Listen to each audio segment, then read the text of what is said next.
Hi, welcome back. In today's video, we're looking at TikTok creators who died chasing content on the world's deadliest mountains. From an Everest climber who kept filming until it cost her life, to others whose search for the perfect shot ended in ways they never expected. It was May 6th, 2019, and Everest Base Camp sprawled across the Khumbu Glacier in the familiar chaos of spring. Hundreds of tents clustered by Expedition Company, separated by ridges of gray moraine and runnels of glacial melt. The temperature hovered near 30 degrees Fahrenheit under thin overcast. From everything I've gathered, it was mild enough that climbers moved between tents without down jackets, their breath still visible at 17,600 feet. Prayer flags stretched between rock cairns, snapping when gusts funneled through the valley. The 2019 season was shaping up to be the busiest in Everest's history. Nepal had issued a record number of climbing permits, and the result was visible everywhere. More tents, more companies, more clients than the mountain's narrow upper routes could absorb. When weather windows compressed the available summit days, the math became dangerous. Too many people on too little terrain, all burning oxygen while waiting in lines that moved at the pace of the slowest climber. Among the hundreds of climbers staged at base camp was Kira Callister, a 26-year-old content creator from Austin, Texas. Kira had built a TikTok following of roughly 400,000 on a formula that required constant escalation. Short-form clips of bungee jumps, skydives, shark cage dives, and cliff jumps, each framed around the concept of conquering fear. Her audience expected each stunt to exceed the last, and the algorithm rewarded the pattern with reach that kept climbing as long as the stakes did. Everest was the logical next step in that arc. Kira had completed a guided ascent of Kilimanjaro the previous year and attempted Aconcagua 6 months before arriving in Nepal. The Aconcagua attempt ended at Camp 2 when weather forced a retreat, though her content reframed the outcome as a strategic decision. "The mountain wasn't ready for me yet," she told her followers in a post that collected hundreds of thousands of views. The reality was simpler. She had been told to turn around by her guide and had no choice in the matter. But the narrative she built around it suggested agency and fearlessness, and her audience accepted it without question. I kept coming back to this: a single Kilimanjaro trek and an Aconcagua turnaround. That was the entire resume she brought to the highest mountain on Earth. She had paid approximately $65,000 to join a commercial expedition operated by a mid-tier company based in Kathmandu. Part of that cost was offset by 2 brand partnerships, an outdoor apparel company and an energy supplement brand, both conditional on summit content. The arrangement meant Kira's presence on Everest was not purely personal ambition. It was a deliverable. Alongside standard climbing equipment, Kira carried 2 action cameras, a compact gimbal stabilizer, and a portable battery bank that weighed nearly as much as the extra oxygen bottle it displaced in her pack. Her pre-expedition content had promised followers a series she called Summit or Die Trying, a phrase her audience interpreted as motivational rhetoric, though it carried a literalness Kira did not seem to appreciate. I need you to remember that phrase. The Sherpa assigned to guide Kira through the upper mountain was Panuru Kitup, a 41-year-old from Tame Village in the Khumbu Valley. Panuru had summited Everest 14 times across 17 seasons, a record built not on ambition, but on the economic reality that high-altitude guiding was the most reliable income available to men from his region. He had learned climbing from an uncle who guided in the early commercial era of the 1990s. His father had been a farmer who never ventured above base camp and regarded the mountain with a respect that bordered on fear. Panuru supported his mother, his wife, and 3 school-age children on what he earned during the climbing season, supplemented by occasional trekking work in the autumn. Honestly, when I found out how many seasons this man had under his belt, 17 years of reading clients, reading weather, reading the mountain, it made what comes next that much harder to sit with. Within the Sherpa guiding network, Panuru was known for patience. He absorbed difficult client personalities, the nervous, the arrogant, the demanding, without visible frustration, redirecting behavior through calm repetition rather than confrontation. Companies assigned him to clients they identified as potential liabilities. His assignment to Kira was not random.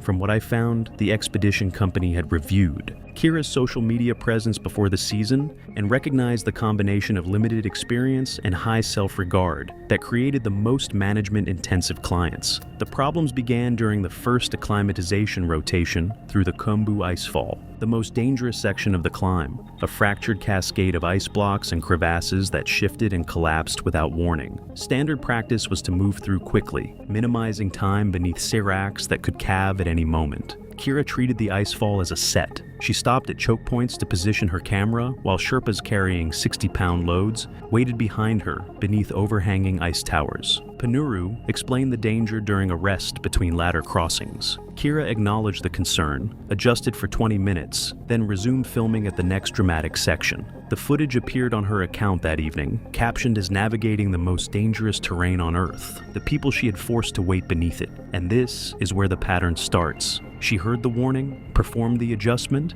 and went right back to doing exactly what she was told not to do. Panuru reported the behavior to the expedition leader after returning to base camp. The response acknowledged the concern, but noted that filming was common among clients and that Kira had not violated any contractual terms. The company would remind her about safety protocols. That right there is what frustrates me about how these operations work. The guide raises the flag, and the system files it away. The second incident occurred during a rest day at Camp 2. Kira asked Panuru to walk past the camera carrying a load of equipment so she could film the shot and narrate over it. Panuru declined. Kira was visibly irritated but moved on. She spent the next hour filming other Sherpas carrying loads and preparing meals, without their knowledge or consent. The footage appeared in a TikTok with a text overlay describing the invisible army that makes Everest possible. The phrase sounded respectful in isolation. In practice, it turned working men into background content. Several Sherpas saw the video through clients' phones. The way I read that, the phrase invisible army tells you everything about how she saw them, not as individuals, as scenery. During the acclimatization rotation to Camp 3 on the Lhotse face, Kira created a different kind of problem.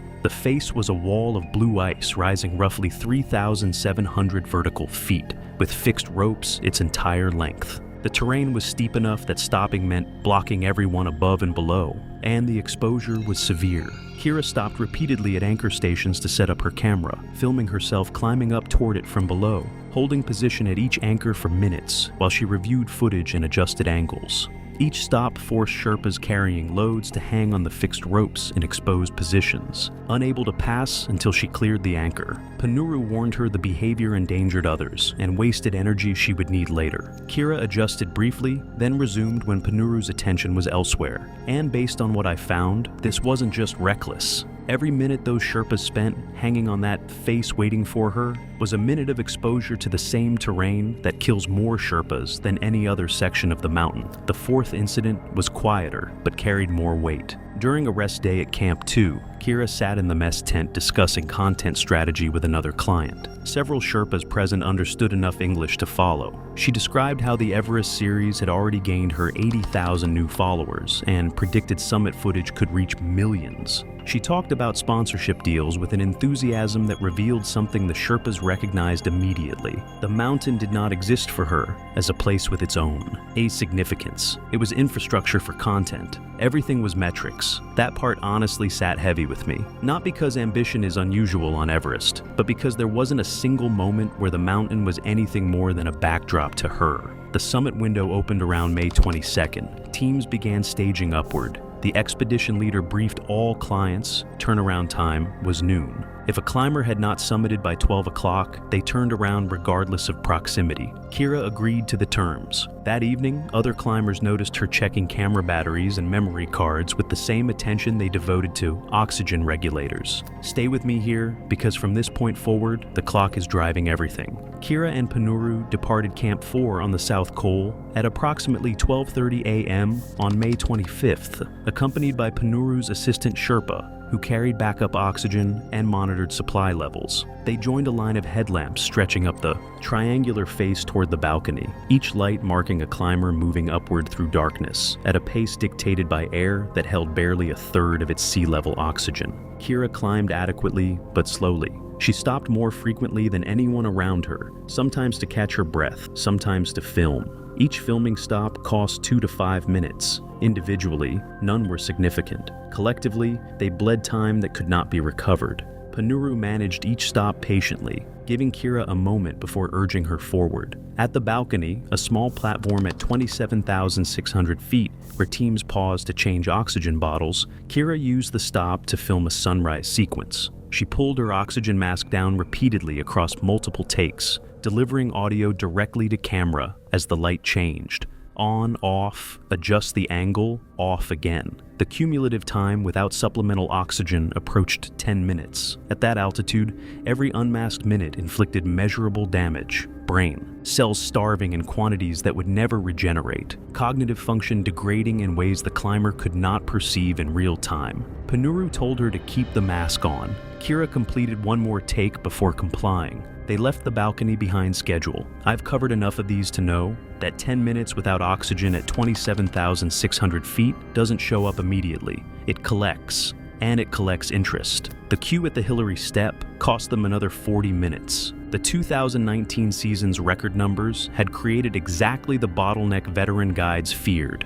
Climbers lined up at nearly 29,000 feet, each burning through oxygen while waiting. Kira filmed the line, narrating about the famous bottleneck where climbers die. Panuru watched the time, with a concern that nearby climbers later recalled. And while she was narrating about the people who died in that line, she was standing in the same line, burning the same oxygen, making the same mistake she was describing. Kira. Callister reached the summit of Mount Everest at 12:47 p.m. on May 25, 2019, 47 minutes past turnaround. At noon, Kira had been roughly 30 minutes below the summit, close enough that Panuru could see climbers on the summit ridge above. He radioed the expedition leader and reported their position. The response left the decision to Panuru's judgment. The company would not order a mandatory turnaround with the summit in sight. Panuru made the call to continue, a calculation experienced guides made regularly when clients were close and conditions remained stable.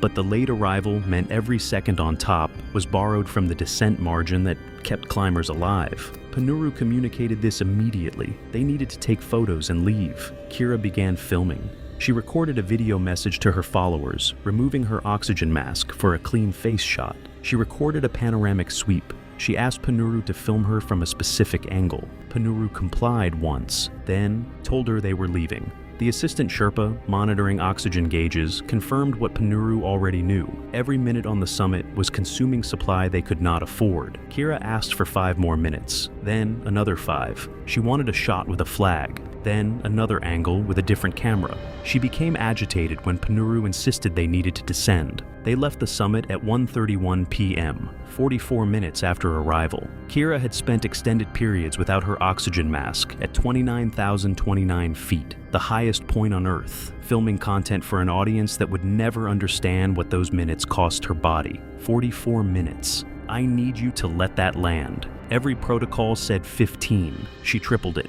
For content. The descent from the Hillary Step was slow. Climbers still ascending created bottlenecks on the fixed ropes. Every minute standing still at extreme altitude consumed oxygen and energy that could not be replaced. Below the south summit, around 2:30 p.m., Kira's deterioration became visible. Her pace slowed. Her crampon placements, which had been adequate on the ascent, became imprecise, scraping against rock before finding purchase, each step requiring correction that a fresh climber would not have needed. Her rest stops grew longer. Panuru recognized the pattern. The cumulative hypoxic damage from filming without her mask, nearly 10 minutes at the balcony, extended periods on the summit, was expressing itself in ways supplemental oxygen could not repair. Separately, the assistant Sherpa checked oxygen supply and found consumption running higher than planned. The extended summit stay and slow descent pace were burning through reserves faster than the schedule allowed, enough to reach Camp 4, but the margin had thinned to almost nothing. 2 distinct problems were converging. Kira's body was failing in ways her remaining oxygen could not fix, and the oxygen itself was running shorter than planned. And I wish I could say this is where things turn around, but bear with me. It only gets worse from here. By 3 p.m., the wind had picked up, pushing in from the northwest with the predictable afternoon deterioration. Visibility dropped slightly. The temperature fell further. At approximately 27,000 feet around 3:30 p.m., Kira stopped and sat down on the snow. She told Panuru she needed to rest. Panuru urged her to keep moving. At this altitude, stopping accelerated the decline that was already underway. The body cooled, muscles stiffened, and the will to resume movement eroded with every stationary minute. Kira rested for several minutes before standing, but when she resumed, her pace had dropped to roughly half what it had been. At approximately 26,600 feet, around 4:15 p.m., Kira collapsed. Her legs simply stopped supporting her weight, and she sank to her knees. She did not attempt to stand. Panuru and his assistant reached her within seconds. Her breathing was rapid and shallow, each inhalation producing minimal effect, despite the oxygen flowing through her mask. Her responses to questions arrived late and slurred, words falling apart in ways that indicated her brain was no longer processing at functional speed. Both Sherpas attempted to get her moving. They positioned themselves on either side, supporting her weight, and managed to move her roughly 200 feet over 20 minutes. But Kira was not assisting her own movement. Her legs made occasional motions resembling steps, but contributed almost nothing to forward progress. At that altitude, dragging an incapacitated climber was physically unsustainable. Both Sherpas' own oxygen consumption spiked under the exertion, their muscles burning through reserves they needed for their own survival. Panuru radioed the expedition leader at Camp 4. The conversation was brief. There was no rescue capacity at that altitude. No helicopter could operate above 26,000 feet. Assembling a carry team from Camp 4 would require hours that did not exist, and the Sherpas who attempted it would be placing their own lives at extreme risk. The response came back clearly. If the client could not move under her own power, the Sherpas needed to descend to save themselves. That right there is the part that gets me about these situations. The math is already done. Everyone on that radio knows the answer, but saying it out loud is something else entirely. Panuru did not leave. He and his assistant spent roughly another 45 minutes trying to revive Kira, adjusting oxygen flow, forcing water between her lips, lifting her to her feet, where she stood for seconds before collapsing again. During these attempts, Panuru removed his outer mitts to manipulate Kira's oxygen regulator with greater dexterity. The valves were small, the connections precise, and the work required fine motor control that expedition mittens could not provide. He worked in thin liner gloves that offered almost no thermal protection, fingers manipulating frozen metal while wind cut across the slope. And this is the detail I keep coming back to. He'd already been told to leave. The radio gave him permission to save himself. Instead, he spent 45 more minutes on his knees in the wind, working a frozen regulator in liner gloves, trying to save someone who wouldn't be on that mountain if it weren't for a content calendar. By 5:15 p.m., Kira had stopped responding entirely. Her eyes remained open but tracked nothing. Her breathing had become irregular, shallow gasps, separated by pauses that lengthened each time. Panuru recognized the pattern. He had seen it before on previous expeditions, in other climbers whose bodies had crossed the threshold beyond which recovery at that altitude was no longer possible. Panuru and his assistant had been above 26,000 feet for over 17 hours. Their own oxygen was depleting. Panuru's hands had lost all sensation. The liner gloves had provided almost no barrier during the extended work on the regulator, and the cold had penetrated deep into the tissue. His assistant was showing early signs of fatigue, his movements carrying the careful deliberateness of someone managing diminishing reserves. Darkness was approaching. Panuru made the decision. They arranged Kira as best they could, propped against a rock feature that offered partial shelter from the wind, oxygen still flowing on what remained in the bottle, face shielded from the direct blast. Panuru placed an emergency blanket over her. The wind began pulling at it immediately, the thin material snapping against rock. There was nothing else to be done. And I think no matter how many of these stories I cover, that specific moment where a guide has to turn his back on someone who's still breathing is the one I can never sit with comfortably. They clipped into the fixed rope and began descending. Panuru did not look back. A climber from another team, descending ahead of them, later recalled seeing the two Sherpas emerge from the gathering darkness. Panuru moving with a steadiness that concealed whatever was happening inside him, his assistant close behind, both focused entirely on the mechanics of getting themselves down alive. They reached Camp 4 after dark, approximately 7:30 p.m. Panuru's hands were severely frostbitten, the skin white and waxy beneath the liners, the fingers swollen and rigid, sensation gone from the tips to the second knuckle. He did not mention the injury. It was noticed by another Sherpa who saw him struggling to unclip from the fixed rope with hands that would not close around the carabiner gate. Kira Callister was not found alive. A team ascending early the following morning passed her position and confirmed she was no longer breathing. Her body remained where Panuru had left her, the emergency blanket torn away by wind sometime during the night. Her phone was recovered weeks later by Sherpas from the same expedition company who retrieved personal effects while passing her position during subsequent summit support rotations. The phone contained drafted TikTok posts that had never been uploaded, summit content with captions already written, formatted, and ready to publish the moment she reached cellular signal at base camp. One draft included the phrase summit or die trying in the caption. The last photo in the camera roll was a summit shot time-stamped 1:28 p.m. Kira smiling, mask pulled down, the Himalayan panorama sharp behind her, 3 minutes before Panuru finally convinced her to begin descending. That detail stays with me more than almost anything else in this story. The posts were ready, the captions were written. She'd even used the phrase, and the mountain took her at her word. The investigation by Nepalese authorities concluded that Kira's death resulted from exhaustion and hypoxia caused by extended exposure at extreme altitude. No fault was assigned to the Sherpa team. Panuru and his assistants' efforts to revive their client were documented through radio logs and corroborated by witness statements from climbers who observed the attempts from nearby positions on the descent route. Panuru Kaitup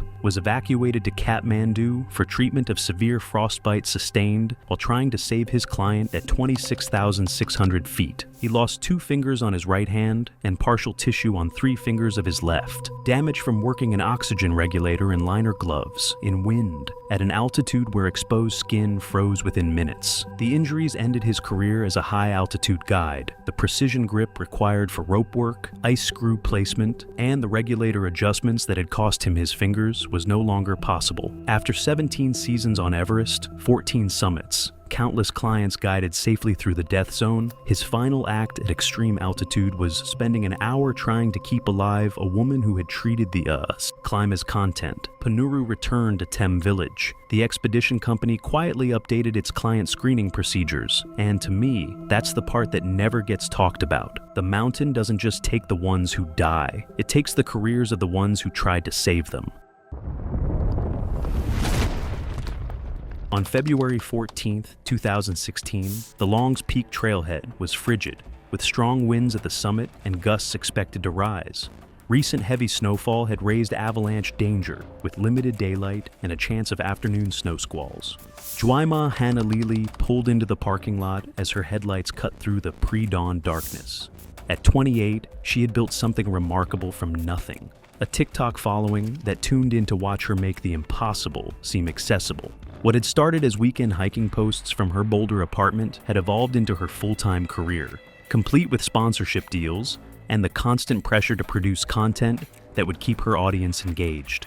The parking lot held only 2 other vehicles, their windshields already frosted over in the frigid air. Juaima methodically laid out her gear on the tailgate of her Subaru, the ritual familiar from dozens of previous climbs. Her 35-pound pack contained everything she might need for an emergency bivouac: sleeping bag, bivy sack, extra food, and layers upon layers of technical clothing. She had been planning this solo winter ascent of Longs Peak for 6 weeks, studying weather patterns, route conditions, and timing her attempt for the most favorable forecast window. The mountain loomed invisible in the darkness above her, its 14,259-foot summit hidden somewhere in the star-filled sky. She had climbed Longs Peak 3 times before, but never in winter, never alone, and never with the added complexity of documenting the experience for her followers. Her recent contract with a major outdoor gear company required monthly high-engagement alpine content, and winter mountaineering videos consistently performed better than her summer hiking posts. She pressed record on her phone, propping it against her bumper to capture herself with her gear spread out behind her. "Good morning, adventurers," she said quietly, mindful of the early hour. "It's Valentine's Day, and I'm about to give myself the ultimate gift, a solo winter summit of Longs Peak. The forecast looks perfect, and I've been training for this moment for months." She talked through her gear selection, explaining each piece of equipment to her audience with the enthusiasm that had made her videos so popular. The pre-recorded content would post automatically when her followers would be checking their phones over morning coffee. She shouldered her pack and began hiking into the darkness, her headlamp beam dancing across the packed but icy trail. The Longs Peak Trail was one of Colorado's most popular routes, but in February she had it almost entirely to herself. The silence was profound, broken only by the crunch of her microspikes on the frozen ground and the steady rhythm of her breathing in the thin air. The first 3 miles passed quickly as she warmed up, her body generating heat despite the frigid temperature. She had started fast, faster than her planned pace, but felt strong and confident. The trail was well packed from previous hikers, making navigation straightforward even in the darkness. She passed familiar landmarks, the junction with the Storm Pass Trail, the wooden bridge over Alpine Brook, the gradual steepening as the trail began its serious ascent toward treeline. She had reached approximately 11,500 feet, where the last stunted pines gave way to open alpine terrain. Dawn was breaking over the eastern plains, painting the sky in shades of pink and gold that made her pause despite the cold. The temperature had dropped to 3 degrees, and she could feel the wind for the first time, a steady presence that hadn't been noticeable in the shelter of the trees. She stopped to add her insulated jacket and switched to heavier gloves, then set up her phone to capture the sunrise with the vast expanse of Mountain National Park spread out below her. The footage was spectacular, exactly the kind of content her sponsors loved and her followers devoured. She posted it immediately, adding her location and a few encouraging words about pushing boundaries and embracing challenges. Within minutes, likes and comments began appearing, even at this early hour. Her audience was global now, and somewhere in the world, people were always awake and scrolling. The terrain above the treeline was dramatically different from the forested approach. Here, the landscape was stark and windswept, dominated by massive granite boulders and patches of wind-scoured snow. The trail became less obvious, marked primarily by cairns, stacks of rocks that guided hikers toward the technical climbing route. Juaima had studied this section extensively, but seeing it in winter conditions was different from the summer photos she had memorized. Many of the cairns were partially buried in snow, and the familiar landmarks looked alien under their white coating. She reached Boulder Field, a vast expanse of house-sized granite blocks, at 12,760 feet. This was the last relatively sheltered area before the route became truly technical, and she used the opportunity to make critical gear changes. Off came her hiking boots, replaced by rigid mountaineering boots that would accept crampons. She added another insulation layer and switched to her technical shell jacket, designed to handle the wind and weather she would encounter on the exposed upper mountain. The wind had increased noticeably, sustained at around 30 miles per hour with stronger gusts that required her to brace against her trekking poles. She checked her phone and found no cellular service, expected at this elevation and location. Her GPS showed she was 30 minutes ahead of schedule, which pleased her. The faster pace would give her a buffer for the technical sections ahead and ensure she had plenty of time for the descent. She passed through the keyhole, a distinctive notch in the ridgeline that marked the transition from hiking to mountaineering. The moment she stepped through the gap, the wind hit her with full force. On the protected east side of the mountain, the wind had been manageable. Here on the exposed west face, gusts were strong enough to stagger her, and she had to lean into her ice axe for stability. The route ahead was laid out before her like a vertical roadmap. The ledges, a series of rock shelves requiring scrambling, the trough, a steep snow-filled gully, the narrows, an exposed traverse with 1,000-foot drops, and finally, the home stretch, the steep granite slabs leading to the summit. From her position at the keyhole, the summit looked deceptively close. She estimated 2.5 hours to reach the top, which would put her there well within her planned turnaround time. The ledges section required careful route finding across a series of rock shelves and short cliff bands. In summer, this was straightforward scrambling, but winter conditions had transformed it into something more serious. Snow and ice covered many of the handholds, and she had to test each placement carefully before committing her weight. The exposure was significant. A fall here would likely be fatal, but the moves were within her ability level. She paused on a particularly photogenic section to set up her phone on a small tripod, capturing footage of herself, traversing a narrow ledge with the vast landscape spread out behind her. The shot required several attempts. The wind kept knocking over her phone, and she wanted to ensure the lighting was perfect. The delay added time to her timeline, but the content would be worth it. Her followers expected high production values, and she had built her brand on delivering exactly that. She began ascending the trough, a steep couloir that represented the most technically demanding section of the route. The gully was filled with hard-packed snow and ice, requiring her to kick steps into the slope while using her ice axe for balance and security. The angle was steep enough that a fall would be difficult to stop, but not so steep as to require ropes or advanced technical skills. The wind was funneling through the gully, creating a venturi effect that increased its speed and dropped the effective temperature to around -15 degrees. Her goggles fogged repeatedly from her exertion, forcing her to stop and clear them every few minutes. At 13,500 feet, she was breathing hard despite her excellent fitness, the thin air making every step an effort. The trough was a place where many climbers turned back, intimidated by the exposure and technical difficulty.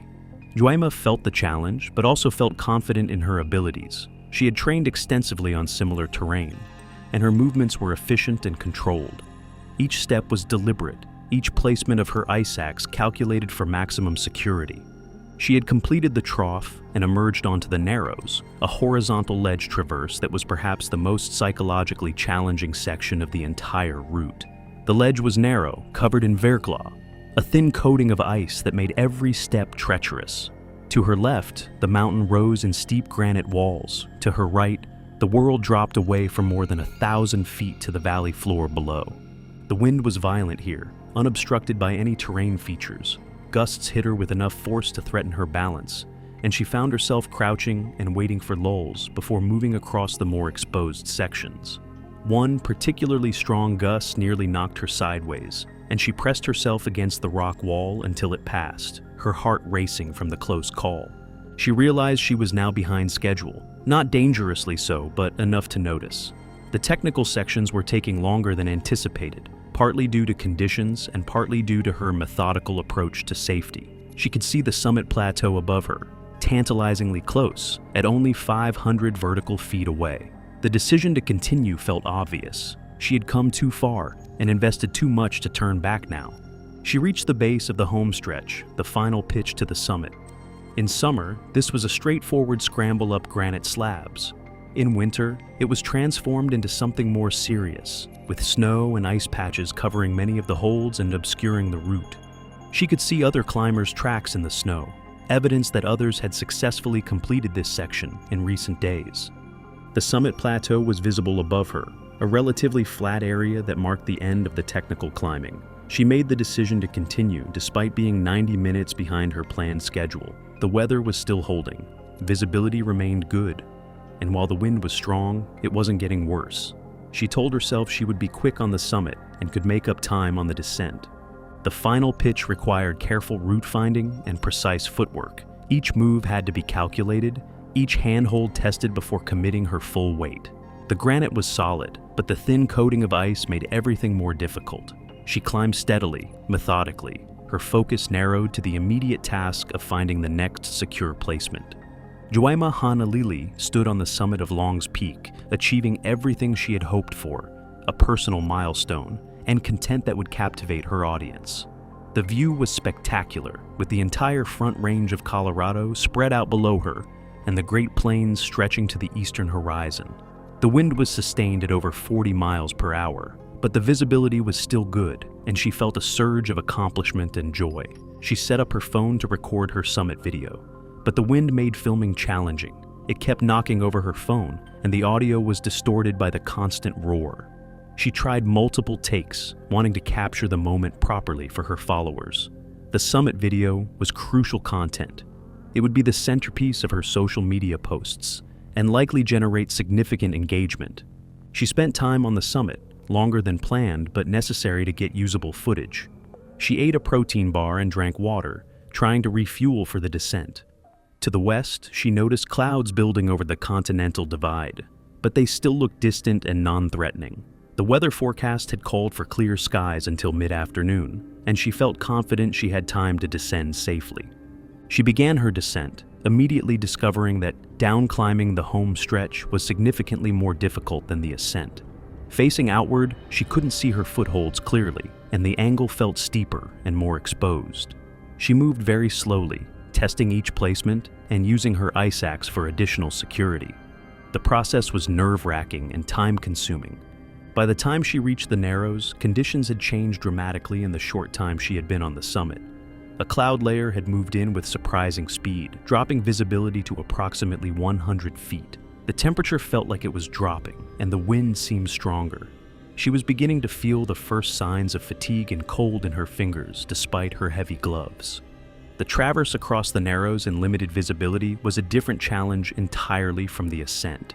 She had to move by feel and memory, unable to see more than a few feet ahead. The psychological pressure was intense. She knew the exposure was there, even if she couldn't see it. Each step required complete focus and commitment. She re-entered the trough for the descent, and this was where conditions began to deteriorate rapidly. Light snow had started falling, and visibility in the couloir was now severely limited. The descent required facing into the slope and down climbing carefully, a technique more physically demanding than the ascent. Fatigue had set in, and her movements were less precise. About halfway down the trough, she dislodged a crampon placement and slid 15 feet before managing to self-arrest with her ice axe. She wasn't injured, but the incident shook her confidence and made her realize how quickly things could go wrong. She took several minutes to regain composure, checking her gear and reassessing her situation. She exited the trough and was back on the ledges, but the conditions continued to worsen. Snow was falling steadily, and the wind had increased to what felt like 50+ mile-per-hour gusts. She was shivering despite her layers and realized she was significantly behind schedule. Limited visibility and fatigue made route finding difficult, and cairns that had guided her ascent were now buried or obscured. Still navigating the ledges, she made a critical navigation error in the whiteout conditions, following what appeared to be a trail that led to a dead-end cliff band. Backtracking 200 feet cost her precious time and increased her anxiety. She now recognized she was in a serious situation, with deteriorating weather, fading daylight, and her position still far from the relative safety of the keyhole. She considered her options: continue the descent in increasingly dangerous conditions, or find shelter and wait out the storm. She decided to push for the keyhole, aiming to reach the more protected east side of the mountain to reassess and potentially continue down to treeline. Approaching the keyhole, visibility had deteriorated to near whiteout conditions. The temperature had dropped sharply, with wind chill approaching -20. She moved by memory and instinct, more than clear route finding, feeling her way across the familiar terrain. Her GPS had died in the cold, and her phone was down to 12% battery with no service. She was shivering continuously now, an early sign that her body was struggling to maintain its core temperature. The combination of exertion, altitude, and cold was taking its toll. Her decision-making was becoming impaired, though she didn't fully recognize it at the time. Civil twilight arrived, and light began fading rapidly under the storm clouds. Juaima had not reached the keyhole. In the whiteout conditions, she had become disoriented and drifted approximately 150 feet north of the correct route, now on steeper and more exposed terrain. She didn't realize her navigation error. In the limited visibility, the terrain all looked the same. She was moving very slowly, testing each step carefully, but her judgment was increasingly impaired by cold and exhaustion. The wind was constant and brutal, cutting through her layers and sapping her body heat faster than she could generate it. Full darkness arrived, and Waima was forced to rely on her headlamp. The light reflected off the falling snow, making navigation even more difficult. She was still trying to descend, but was now on unfamiliar terrain. Realizing she was lost and facing deteriorating conditions, she made a critical decision: stop moving and seek shelter until morning, or until the storm cleared. She found a small depression between boulders at high elevation on the exposed northwest face of the mountain. It wasn't the protected boulder field she had been aiming for, but it offered some shelter from the wind. The depression was just large enough to deploy her emergency bivy sack. Juaima wedged herself into the rock shelter and crawled inside the bivy with her pack. The sack provided a vapor barrier to help retain body heat, but offered limited insulation against the extreme cold. She was already hypothermic, though she didn't recognize the symptoms. Her core temperature had dropped significantly, and she was shivering violently. The wind continued at 40 to 50 miles per hour with higher gusts, and even in the partial shelter of the rocks, she couldn't fully escape its effects. The bivy sac flapped and allowed cold air infiltration, and the wind chill remained around -20 degrees. She attempted to warm herself by eating high-calorie food and drinking from her water bottle, but her water had already begun to freeze. She had approximately 800 calories of food remaining and 16 ounces of liquid water, resources that would normally be adequate for an emergency bivouac, but not in these extreme conditions. At 13,100 feet in -20-degree wind chill, her body was losing heat faster than it could generate it, even inside the bivvy. She was burning 400 to 500 calories per hour, just trying to maintain her core temperature. Several factors were working against her survival. Her base layers had absorbed sweat during the ascent and were now damp, conducting heat away from her body 25 times faster than dry clothing would have. The wind penetration through her shelter created convective heat loss, and the snow-covered rock beneath her conducted heat away from her body, despite her sleeping pad.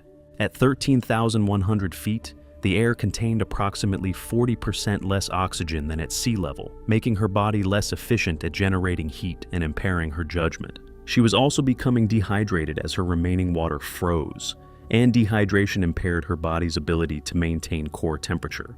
Juaima's core temperature dropped from 95 degrees to approximately 90 degrees, moderate hypothermia. Her violent shivering began to subside and then stopped entirely, a dangerous sign that her body was conserving energy for vital organs. She became increasingly lethargic and confused, her thinking clouded by the physiological effects of hypothermia. She attempted to use her phone several times, hoping to get a signal or at least record a message, but the device died completely due to cold-induced battery failure. The loss of her phone eliminated any possibility of calling for help or leaving a record of her location. Her core temperature continued to drop to approximately 86 degrees. Severe hypothermia. She was no longer making rational decisions, her brain function impaired by the extreme cold. She stopped trying to stay active or generate heat, instead lying still in her bivy sac as her body's systems began to shut down. Her heart rate and breathing slowed as her body entered the final stages of hypothermia. In a phenomenon known as paradoxical undressing, common in severe hypothermia cases, she began to feel hot and started removing clothing. She partially unzipped her bivy sac and jacket, actions that accelerated her heat loss but felt necessary to her confused mind. Her core temperature dropped below 82 degrees. Her heart developed arrhythmias as the cold affected her cardiac function. Her breathing became shallow and irregular, and she lost consciousness as her brain function deteriorated. Her heart stopped sometime during the night. The storm continued, depositing an additional 8 inches of snow that further obscured her position, already off the main route and hidden among the granite boulders of the northwest face. Juaima's parents, who had expected a call or text by the previous evening, reported her overdue to the National Park authorities. Her car was quickly located at the Longs Peak trailhead, confirming she had attempted the climb. Rangers noted the severe weather conditions that had moved through the area and began search planning, though active searching was delayed due to continued high winds and poor visibility. After weather conditions improved enough to allow safe search operations, a ground team located Juaima's body approximately 150 feet north of the standard keyhole route at 13,100 feet elevation. She was found in a small rock depression, partially covered by snow, inside her bivy sac with her jacket partially unzipped.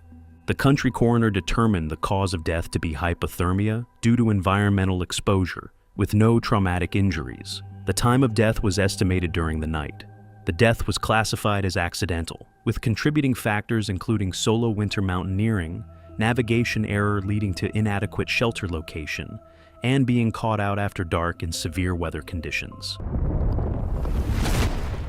October 2nd, 2019, at Manaslu Base Camp, where the late afternoon sun had turned the glacial moraine into a wet mess of loose stone and melting ice. The temperature sat around 34 degrees Fahrenheit, warm enough for puddles to form between tent platforms. Prayer flags hung between bamboo poles in limp clusters, barely moving in the still air. The camp sprawled across a broad shelf at roughly 15,750 feet on the north side of the mountain. dozens of tents in varying states of organization, each cluster belonging to a different expedition company, the smell of kerosene and Dow mixed with the mineral tang of glacial runoff. Among the climbers staged at base camp was Sienna Price, a 25-year-old from Scottsdale, Arizona. Her TikTok following sat at roughly 50,000, modest by mainstream standards, but growing fast on the platform's early wave of adventure content. Her brand was built on a simple premise: fearless girl proves doubters wrong. The videos followed a formula: dramatic music over shaky footage, voiceover narration about overcoming fear and pushing limits, captions designed to trigger engagement through controversy and admiration in equal measure. She had climbed Kilimanjaro the previous year and Island Peak 3 months before Manaslu, both on fully guided trips where logistics, route finding, and risk management were handled entirely by support staff. Her content from those climbs framed the experiences as personal conquests. The Sherpas and guides who made the ascents possible appeared occasionally in her footage, but were never identified by name. I kept coming back to this: a Kilimanjaro trek and an Island Peak climb. That was the entire resume she brought to an 8,000-meter peak.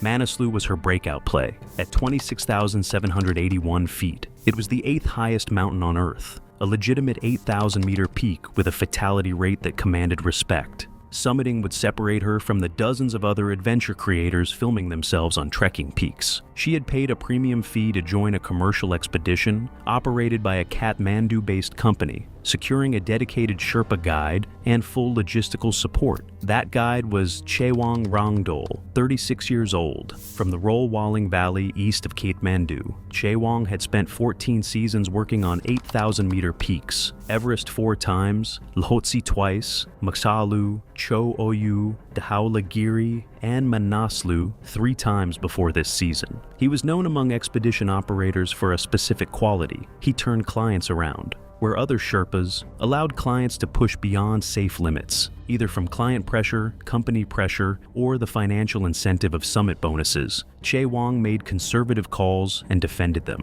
He had turned back clients within 500 vertical feet of summits when conditions deteriorated, absorbing their anger with the patience of someone who understood that reputation was built across seasons, not single climbs. He was quiet by nature and possessed the weathered competence of a man who had spent more cumulative hours above 25,000 feet than most climbers spent above 15,000. When I found out how many seasons this man had on these mountains, 14 years of reading clients, reading weather, reading terrain, it made what comes next that much harder to sit with. His assessment of Sienna had formed within the first week. She was physically adequate, but technically limited, with no real experience managing herself on steep ice. Her focus on content creation interfered with acclimatization rhythms. She delayed departures for camera angles, stopped at exposed positions to film, and treated rest days as production sessions. None of this was unusual for commercial clients. What concerned him was the gap between her actual ability and the narrative she was broadcasting. Her content described a climber operating at the edge of human performance. The reality was a moderately fit woman who needed to be short-roped on terrain steeper than 40 degrees. And that gap between what her audience saw and what was actually happening on the mountain, that's the whole story right there. Camped roughly 200 yards from Sienna's expedition was a smaller outfit.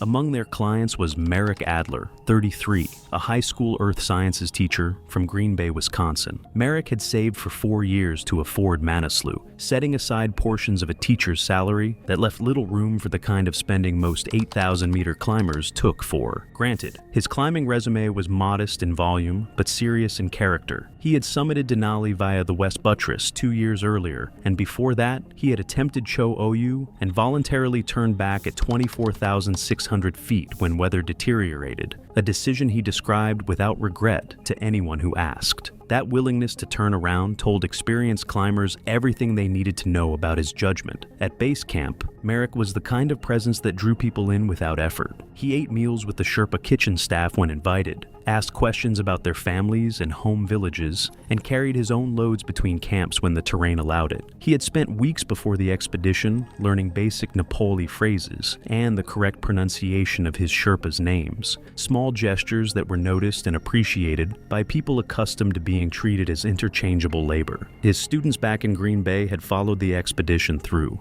Updates he emailed from base camp whenever satellite connectivity allowed, and he carried a small banner they had signed that he planned to photograph at the summit. That's the kind of climber you root for, and that's exactly what makes the rest of this so difficult. The acclimatization rotations through September and early October proceeded normally for both climbers. Teams moved upward through the camp structure, Camp 1 at roughly 18,700 feet, Camp 2 at 21,000 feet, Camp 3 at 22,300 feet, climbing high and sleeping low in the iterative process that allowed bodies to adapt to diminishing oxygen. Sienna struggled more than her content revealed. At Camp 2, she vomited repeatedly and needed extended rest before continuing. Above Camp 3, on steep ice leading toward Camp 4, Che Wang short-roped her through sections where her crampon technique was insufficient to maintain safe purchase on hard blue ice. Her videos from those rotations showed none of this, only the carefully selected angles that framed her as confident and capable against dramatic backdrops.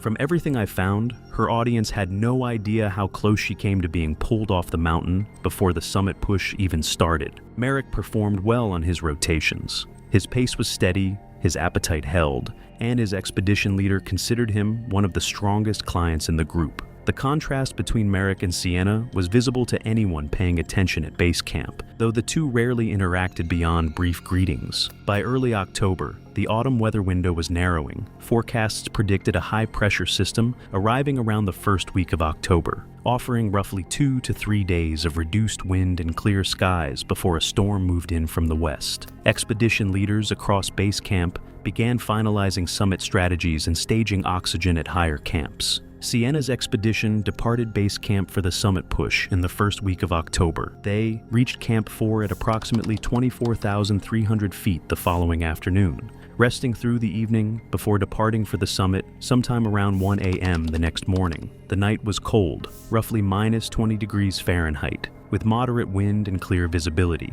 A line of headlamps stretched up the slope above Camp 4 as teams from multiple expeditions climbed toward the summit. Sienna moved adequately through the first hours, her supplemental oxygen and the adrenaline of summit day providing a boost that masked the deficiencies Che Wang had been managing for weeks. But above 25,000 feet, the deficit began to show. Her pace dropped. She stopped more frequently, leaning heavily on her ice axe with each pause, her breathing audible even through her oxygen mask. Her crampon placements became imprecise, scraping and readjust where a confident climber would plant and trust. Che Wang watched these changes with the practiced eye of someone who had witnessed the progression many times before. He also watched the sky. And based on everything I found, this is the moment the story splits. Because what Che Wang saw in those clouds is what should have saved everyone. To the south, clouds were building along the ridgeline, in formations that experienced high-altitude climbers learned to read like text. Lenticular caps forming over neighboring peaks. A haze creeping up the valley that suggested moisture arriving ahead of schedule. The forecast had predicted the window would hold, but Che Wang had spent enough seasons above 25,000 feet to know that forecasts were educated guesses and the sky was primary data. At roughly 25,800 feet, sometime around early morning, Che Wang made the call. Sienna needed to turn around. Her deteriorating physical state and the weather signs made continued ascent inadvisable. The summit was still roughly 1,000 vertical feet above them, 2 to 3 hours in her current condition. That timeline would put them high on the mountain precisely when the weather arrived. Sienna resisted. Che Wang did not engage in debate at 25,800 feet. He communicated through the economy that altitude demanded they were going down. She protested, but Che Wang had managed this response before and knew that it rarely survived the first 10 minutes of descent. They began descending shortly after. And I want to be clear about something here. This was the right call. By every measure, Che Wang did exactly what a 14-season veteran should do. The problem wasn't the turnaround. It was what happened after it. On the way down, Sienna filmed. At multiple points, she stopped to capture footage. Herself against steep terrain, the route stretching above and below, clouds moving across neighboring peaks. The visibility was deteriorating, but still offered dramatic backdrops. The footage was shot in the vertical format her audience expected, with angles that showed exposure without revealing identifiable features that would confirm her altitude. At roughly 25,800 feet in swirling cloud, The mountain looked like the summit to anyone who had never been there. They reached Camp 4 by late morning and continued descending to Camp 3 at around 22,300 feet, arriving in the early afternoon. Chewang reported the turnaround accurately to his expedition leader via radio, standard procedure. His company knew Sienna had not summited. Camp 3 was crowded. Climbers from other expeditions were staged there, preparing for their own summit pushes the following day. Among them were members of Merrick's expedition, who had taken a more conservative approach and planned to push from Camp 4 the next day. Merrick himself was at Camp 3, resting and hydrating, preparing for the climb to Camp 4 the following morning. And this is where the two timelines collide, because what Sienna was about to do at Camp 3 would reach Merrick's expedition before the weather ever could. What happened at Camp 3 over the following hours was reconstructed from statements by multiple climbers. Sienna, energized by the descent to a more comfortable altitude, moved between tent clusters talking to climbers from other expeditions. She described reaching the summit. She described conditions near the top as challenging but manageable, wind present but not dangerous, visibility adequate. She was specific in ways that sounded credible to people who had no reason to doubt her. The claim spread through camp the way information moves at altitude, repeated between tents, mentioned over meals, absorbed into the collective understanding of conditions on the mountain. And this is the part that got to me when I was piecing this together. She wasn't just lying about herself. She was feeding bad information into decisions that other people's lives depended on. Hey, quick reminder that if this kind of in-depth storytelling matters to you, subscribing and leaving a like goes a long way. These mountains carry more history than most people realize. Now, let's get back to the mountain. Chewang was present at Camp 3 during this period. By multiple accounts, he was within earshot of at least 2 exchanges where Sienna described summiting. He did not contradict her. Publicly contradicting a client in front of other expeditions would humiliate the client, damage the guiding company's reputation, and jeopardize his future employment. His obligation was to report accurately to his own company, which he had done. What a client told other people was, within the professional framework he operated in, not his responsibility to police. And I understand the professional logic behind that, but understanding it doesn't make it sit any easier. That assumption proved wrong. Merrick's expedition leader was weighing a marginal decision. His paid weather service showed the window holding through the following morning, but with deterioration likely by afternoon. His own Sherpas were split. 2 recommended pushing, 1 expressed. Reservations about cloud formations he had observed, similar to what Chewang had seen hours earlier. Into that uncertainty, the fresh summit report tipped the balance. A climber had reportedly summited that morning and described conditions as holdable. The report was not the sole factor. It never is on an 8,000-meter peak, but for a leader already leaning toward go, it resolved the ambiguity. Merrick's team would push to Camp 4 the following day and attempt the summit the morning after. Other expeditions made similar calculations. Stay with me here, because from this point forward, the weather is making every decision. Merrick departed Camp 3 the next morning in good spirits. He climbed strongly to Camp 4, arriving in the early afternoon with his Sherpa support team, a lead guide, and an assistant Sherpa who had worked 4 seasons on 8,000-meter peaks. They rested through the afternoon, melted snow, and prepared equipment. At Camp 4, the wind was already stronger than the Bonnie forecast suggested. Gusts rattled tent fabric with force. Several experienced Sherpas exchanged looks that communicated what words did not. The window was closing earlier than predicted, but expeditions were committed. The institutional momentum of a summit push, once initiated, was difficult to reverse. Merrick's team departed Camp 4 sometime around 1 a.m. The wind was steady at roughly 30 miles per hour, with gusts reaching higher, strong enough to require bracing on exposed sections. Visibility was adequate, but deteriorating. High clouds dimming the stars, creating a diffused moonlight that made terrain harder to read. Other teams were also climbing, their headlamps forming a scattered line on the route. For the first few hours, Merrick climbed steadily. His pace was slower than his acclimatization rotations had suggested. The wind and cold demanded additional energy, but he remained coordinated and alert. His Sherpas monitored him and saw nothing that warranted concern. They passed 25,000 feet sometime before dawn. By early morning, the deterioration that Chewang had predicted days earlier arrived in full. Wind increased sharply, jumping from gusts to sustained force that made upright movement dangerous. Visibility collapsed as clouds engulfed the upper mountain, reducing the world to a few meters of swirling gray. Temperature dropped into a range where exposed skin suffered frostbite within minutes. Teams that had been climbing in a loose line were suddenly isolated in whiteout, each group reduced to the small circle of visibility around their headlamps. I've covered enough of these to know, when the mountain decides the window is closed, there's no negotiating with it. The lead Sherpa on Merrick's team made the call to retreat immediately. They had reached approximately 25,400 feet. The summit was over 1,300 vertical feet above them, and the conditions made continued ascent suicidal. Merrick did not argue. He understood weather, and he understood the math. They began descending. The descent should have been straightforward. Fixed ropes marked the route, and they had climbed the same terrain hours earlier. But the storm was erasing the mountain's features. Blowing snow buried the fixed lines.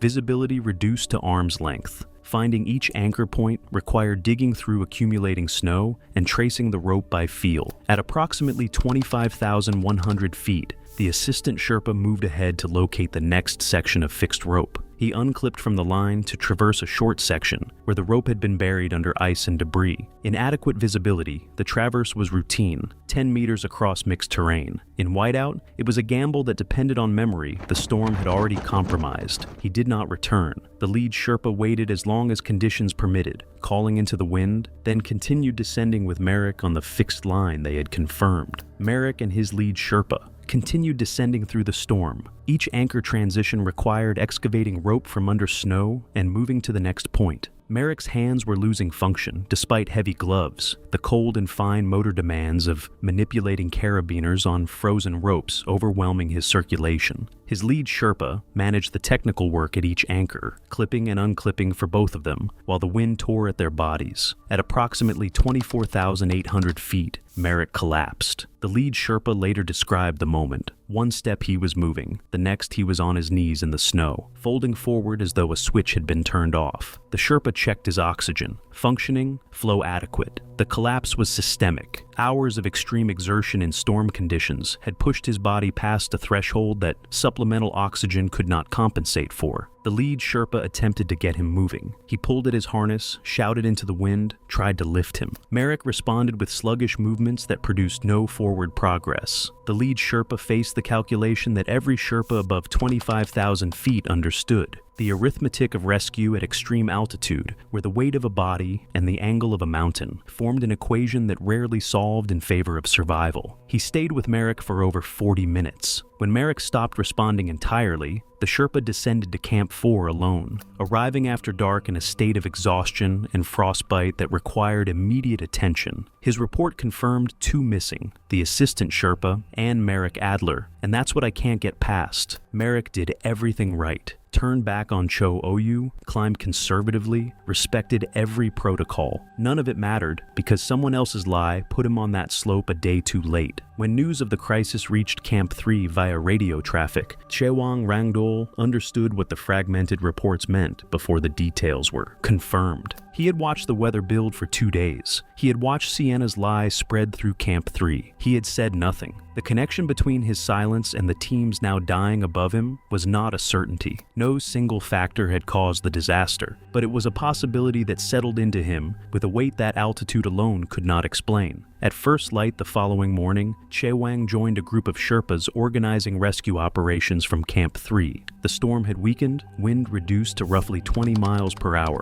visibility improved to several hundred meters, but conditions remained dangerous above 24,000 feet. Chewang climbed back toward Camp 4 with the rescue group, reaching it by mid-morning. He worked for roughly 9 hours in exposed conditions above Camp 4. He helped carry an injured climber from another expedition down steep terrain. He dug through snow searching for buried equipment and people. Multiple times, he removed his gloves to manipulate frozen carabiners and knot systems that insulated fabric made impossible to operate. The cold destroyed tissue in his fingers with a progression he was experienced enough to recognize, but chose to ignore. By the time Chewang descended to Camp 4 that evening, both hands were severely frostbitten. The skin had turned white and waxy, sensation was gone, and the swelling that followed over the next hours confirmed the damage was deep. This is the detail that stayed with me longest. He could have remained at Camp 3. He'd already done his job. Instead, he climbed back into the storm to try and fix what his silence helped cause, and the mountain took his hands for it. The assistant Sherpa was found 2 days later, roughly 100 meters off the fixed line at 25,100 feet. He had fallen approximately 200 feet down a snow slope and sustained injuries consistent with a tumbling fall. He had not survived.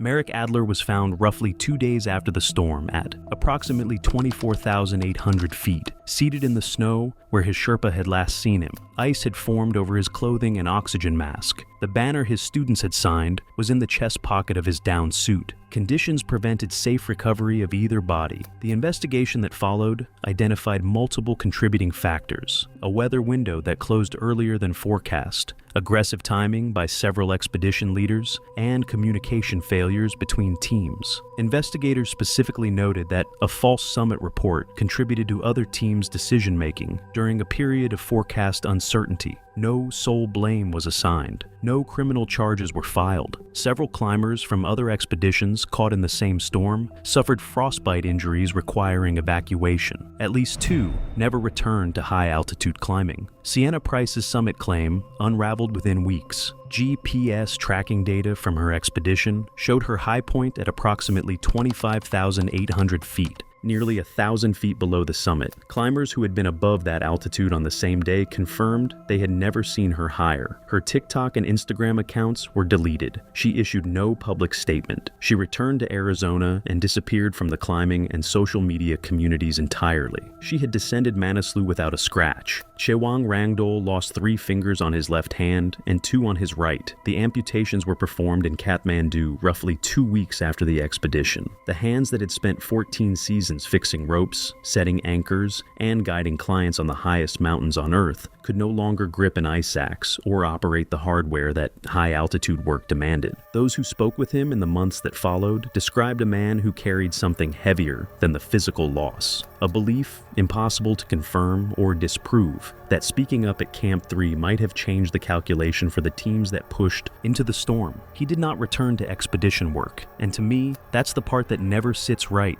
She walked off that mountain without a scratch. Chewang lost his fingers. Merrick's students lost their teacher, and the system just moved on.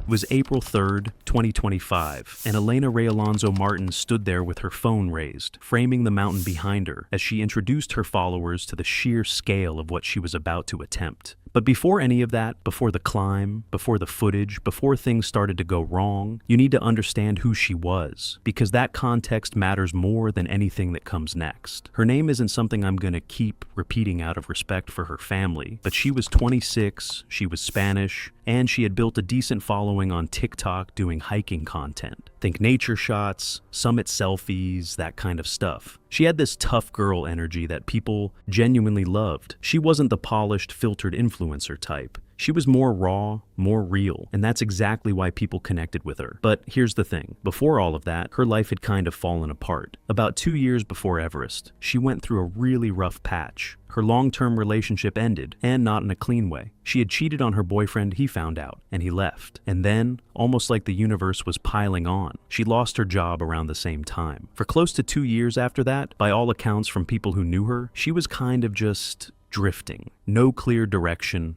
no real purpose. And I'm not saying any of that to judge her. Honestly, I think a lot of us have been in some version of that place, where you don't really know who you are or what you're supposed to be doing. It's a genuinely uncomfortable place to sit in. What pulled her out of it eventually was the mountains. And TikTok. She started hiking. She started. Seriously? Filming it, posting it, and the response gave her something she hadn't felt in a long time. Identity, direction. People called her brave, inspiring. After 2 years of feeling lost, that kind of feedback is powerful, maybe even addictive. Here's where you need to pay attention, because this part gets overlooked. Her content followed a clear escalation pattern. She started with Picos de Europa, beautiful, manageable mountains in northern Spain. Then Montserrat, the jagged range in Catalonia. Then Sierra Nevada, higher elevation, more demanding. Each step felt natural, even impressive. Her followers grew. The praise got louder. But there was something hiding in plain sight. She had no real technical training. Her gear was functional,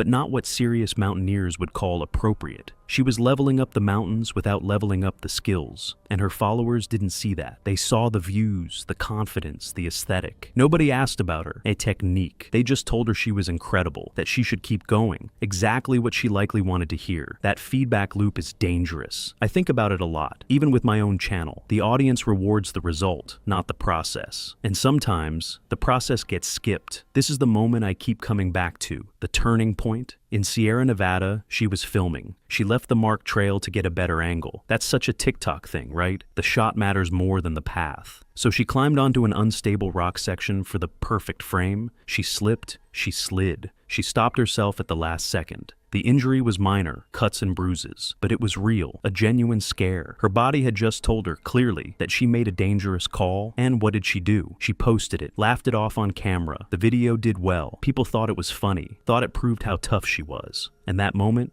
right there, reframed a near disaster into a personality trait. She falls and laughs. She's fearless. But fearless and reckless aren't the same. In Sierra Nevada, she learned the wrong lesson. Not, I need training, but I can handle it. The TikTok metrics agreed. The mountain eventually would not. According to her friends, it happened late at night. She was scrolling TikTok when she saw a video about climbing Everest. We don't know what was in it. Maybe a summit shot, maybe someone else's triumph, but it clearly hit something deep. She reposted it. That sounds like nothing. People repost things all the time. But here's the detail that made this particular repost so haunting. After her death, when people started going back through her account trying to understand her, they found that out of everything she had ever shared or reposted on TikTok, that Everest video was the only repost on her entire account. Think about that for a second. She saw one video, she shared it, and then she started making plans. I'm not saying TikTok killed her, that's too simple, but I do think that one late night scroll session planted a seed in someone who was already hungry for the next peak, the next milestone, the next story to tell. Okay, so this is important because a lot of people assume that climbing Everest requires years of documented mountaineering experience and some intense vetting process. And while that's true for the most demanding, self-supported expeditions, there's another side to this industry that doesn't get talked about enough. She didn't go rogue. She didn't sneak onto the mountain. She booked a commercial Everest expedition. Her parents, who were described as financially comfortable, helped fund it. And we're talking real money here. These packages typically run somewhere between $40,000 and $70,000, depending on the company and what's included. And here's the uncomfortable truth about some of these commercial operations. If you can pay, you can go. Not all of them. There are reputable guiding companies with strict experience requirements, but there are also others that, let's be honest, are running a business. They provide Sherpas, oxygen tanks, fixed ropes along the established route, and base camp support. And for that price tag, some of them are willing to bring along clients who don't exactly have a resume full of high altitude climbs. So she got a permit, she got access, she had a Sherpa assigned to her. On paper, she was doing everything right. What she didn't have was the experience. The kind of experience that doesn't show up on a booking form. The kind that lives in your body, in your lungs, in your muscles, in the way your brain functions at 26,000 feet, when it's getting a fraction of the oxygen it normally needs. You can buy your way onto the mountain. You cannot buy your way into being ready for it. When she met her assigned Sherpa at base camp on Mount Everest, it became clear pretty quickly that there was a mismatch. Sherpas are not just mountain guides in the basic sense. These are people who have lived at altitude their whole lives, often in villages above 10,000 feet, who have summited Everest multiple times, and who understand the mountain in a way that goes beyond training. They read weather shifts in the wind, instability in the ice, and exhaustion in a climber's posture before it's ever spoken out loud. Everest Base Camp itself sits at roughly 17,600 feet, already higher than most mountains in Europe. Even standing there, doing nothing, your body is under stress. Oxygen levels are about half of what they are at sea level. People lose their appetite. Sleep becomes shallow. Headaches are common before the climb has even really started. And above base camp is the Khumbu Icefall, a constantly shifting maze of ice towers and deep crevasses that climbers have to cross using ladders and fixed ropes. It's one of the most dangerous sections of the entire route. Not because it's technically complex, but because it's alive. It moves. Her Sherpa noticed immediately. She was inexperienced. She was confident in a way that didn't match what he was seeing. Later, people who knew him reconstructed the general shape of their early conversations. And what came through was that he raised questions about her preparation and her background early on. Her response essentially was to reassure him. She had done mountains before. She was fit. She could handle it. I want to be really clear here. This isn't a story about a villain. Her Sherpa was doing his job, doing it well, and trying to look out for someone in his care. And she wasn't lying. She had done mountains before. She just didn't fully grasp the difference between the mountains she had done and the one she was standing at the base of. Everest isn't just taller. It exists in what climbers call the death zone, above 26,000 feet, where the human body literally cannot acclimatize. Every step higher is a slow deterioration. That gap in understanding is, I think, one of the saddest parts of this whole thing. The early sections of an Everest climb are physically brutal in a way that's hard to describe if you've never experienced high altitude, and she struggled. Early on, moving through the Khumbu icefall and into Camp 1, she was having trouble breathing at a pace that would have been routine for more experienced climbers. Even simple movements, stepping over a ladder spanning a crevasse, clipping into a rope, require focus when your brain is already oxygen deprived. Her Sherpa slowed everything down to accommodate her, which is actually standard practice. But it was a clear early signal. Beyond that, the route opens into the western CWM, a wide glacier valley that looks deceptively calm. It's often described as a solar oven. The sunlight reflects off the surrounding ice walls and snow, trapping heat. Climbers can overheat during the day and then face freezing temperatures just hours later. It's physically disorienting. Hot, cold, dehydrated, exhausted, all at once. And that kind of stress compounds fast if your body isn't adapting. Then, higher up toward Camp 2 and beyond, it got worse. She developed a headache. Not a I need some water and an aspirin headache, the kind that settles behind your eyes and doesn't leave. Nausea followed, then a kind of full-body weakness that altitude sickness produces in people whose bodies aren't adapting well to the thin air. At those elevations, this isn't just discomfort. It's the early stages of something that can turn fatal. High-altitude cerebral or pulmonary edema, where the brain or lungs begin to swell. Her body was sending every distress signal it had. The mountain was communicating clearly, and I think part of her knew, because how could she not, that something was wrong. But here's where the TikTok piece comes back in, and this is the part that really gets to me. At some point during the climb, likely somewhere above Camp 2, as they prepared to push higher toward the Lhotse face, a steep wall of blue ice that requires fixed ropes and precise footing, she insisted on going live. This is a detail that sticks with me. She set up her phone, she went on TikTok live, and for about 2 minutes she talked to her followers. Behind her was one of the harshest environments on Earth. Temperatures well below freezing, winds that can pick up without warning, and air so thin that even speaking in full sentences costs energy. She looked energetic. She talked about how amazing it was, how beautiful the view was, how grateful she felt. The comments were almost certainly going wild, people cheering her on. Heart emojis and fire emojis and "you've got this" from thousands of people who had no idea what her body was actually going through, what that altitude does to your blood oxygen, your coordination, your judgment. And then the live stream ended, and she was immediately exhausted. That 2-minute performance had cost her something. Up there, energy isn't just fatigue, it's survival. Every unnecessary movement, every extra breath, every moment spent not conserving strength adds up. And from what people reconstructed afterward, it was shortly after this that her Sherpa made a direct recommendation to turn back. He had been watching her. He had seen what the live stream concealed. He knew what the climb still ahead of them demanded. The push through the death zone, the summit, and more importantly, the descent. She said no. She wanted to keep going. Her reasoning, as best as people could piece it together later, came down to 3 things: her followers, proving herself, and pride. She had come this far. She had told everyone she was doing this. Turning back on Everest isn't just a physical decision, it's psychological. It feels like failure, even though in reality, turning back is one of the most respected decisions a climber can make. But in that moment, standing on a mountain where the margin for error is almost zero, she chose to keep going, and I genuinely understand that feeling, even as I wish she had made a different call. When your identity is built on the content you create, turning back from a summit feels like erasing yourself. As they pushed higher, the weather started shifting. Conditions on Everest can change with almost no warning, and what had been a manageable climb was becoming something more serious. Her Sherpa, by multiple accounts, strongly advised stopping. He was direct about the risk. He specifically pointed to her physical condition, the altitude sickness symptoms, the exhaustion, the pace she had been keeping, and told her that continuing in that state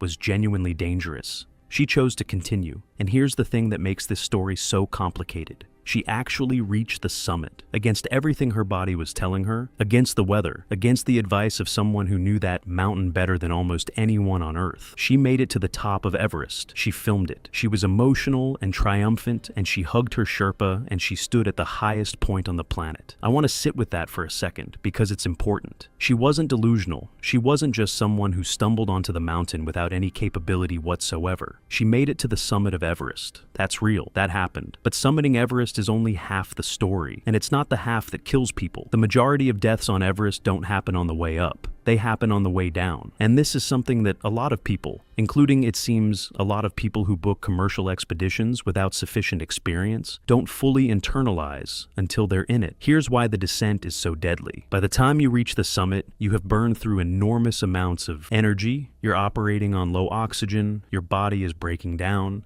and your brain, the thing you need to make good decisions and maintain physical coordination, is functioning at a reduced level, and then you have to navigate back down the same terrain that challenged you on the way up. Except now you're operating at a fraction of your capacity. For her, by the time the descent began, she was running on empty in every way that mattered, completely exhausted, mentally drained. Her oxygen levels were dangerously low. Her reactions were slow. The fatal moment happened on a narrow, exposed section of the descent route. She misstepped. Just slightly, caught her foot wrong, lost her footing on the hard, glassy ice. In that instant, there was a pause. The kind where your body is supposed to correct itself automatically, but it didn't, because her reaction time was gone, stripped down by exhaustion, by oxygen deprivation, by hours of cumulative strain. She couldn't stabilize the way a rested, experienced climber might have been able to. She slid, a short, uncontrolled shift at first. Then her center of gravity tipped past the point of recovery, and she fell. The terrain on that section of Everest doesn't give you anything back. There's no forgiving slope, no rough surface to grab onto. Nothing like the Sierra Nevada slip she once walked away from. It just drops. Steep, cold, absolute. Her Sherpa, who had been tracking every step she took on the descent and staying within reach, reacted immediately. But even immediate isn't fast enough when gravity takes over on that kind of terrain. She was gone before any real rescue attempt could be mounted. At that altitude, in those conditions, above 26,000 feet, where helicopters can't reliably operate, where even standing still for too long drains the body. There was no window, no second chance, no realistic intervention. The mountain doesn't pause. It doesn't allow for it. The expedition team recovered what they could and documented the incident the way these situations are formally handled on Everest, with a kind of clinical efficiency that feels brutal, but is really just the reality of what that mountain demands of everyone on it. Back online, her parents took her TikTok account offline, but before they did, the internet had already found what it was looking for. Her followers grew after her death. One of those deeply uncomfortable patterns of social media that says something uncomfortable about how we consume tragedy. And people going back through her content found two things. The Everest repost, sitting alone as the only thing she had ever shared from someone else's account, and the old risky content, the Sierra Nevada slip, the moments where she had laughed off things that shouldn't have been laughed off. Her Sherpa, in an interview afterward, said that she was determined, and that determination is not the same as experience. He also said that he had warned her about the descent specifically, because that is where people don't realize how dangerous Everest really is. Her mother said that her daughter had finally found something that gave her peace, and then she said that she just wished it wasn't that mountain. This isn't a story about TikTok being evil. It's a story about what happens when the feedback you get from the internet starts to feel more trustworthy than the feedback you get from your own body, your own preparation,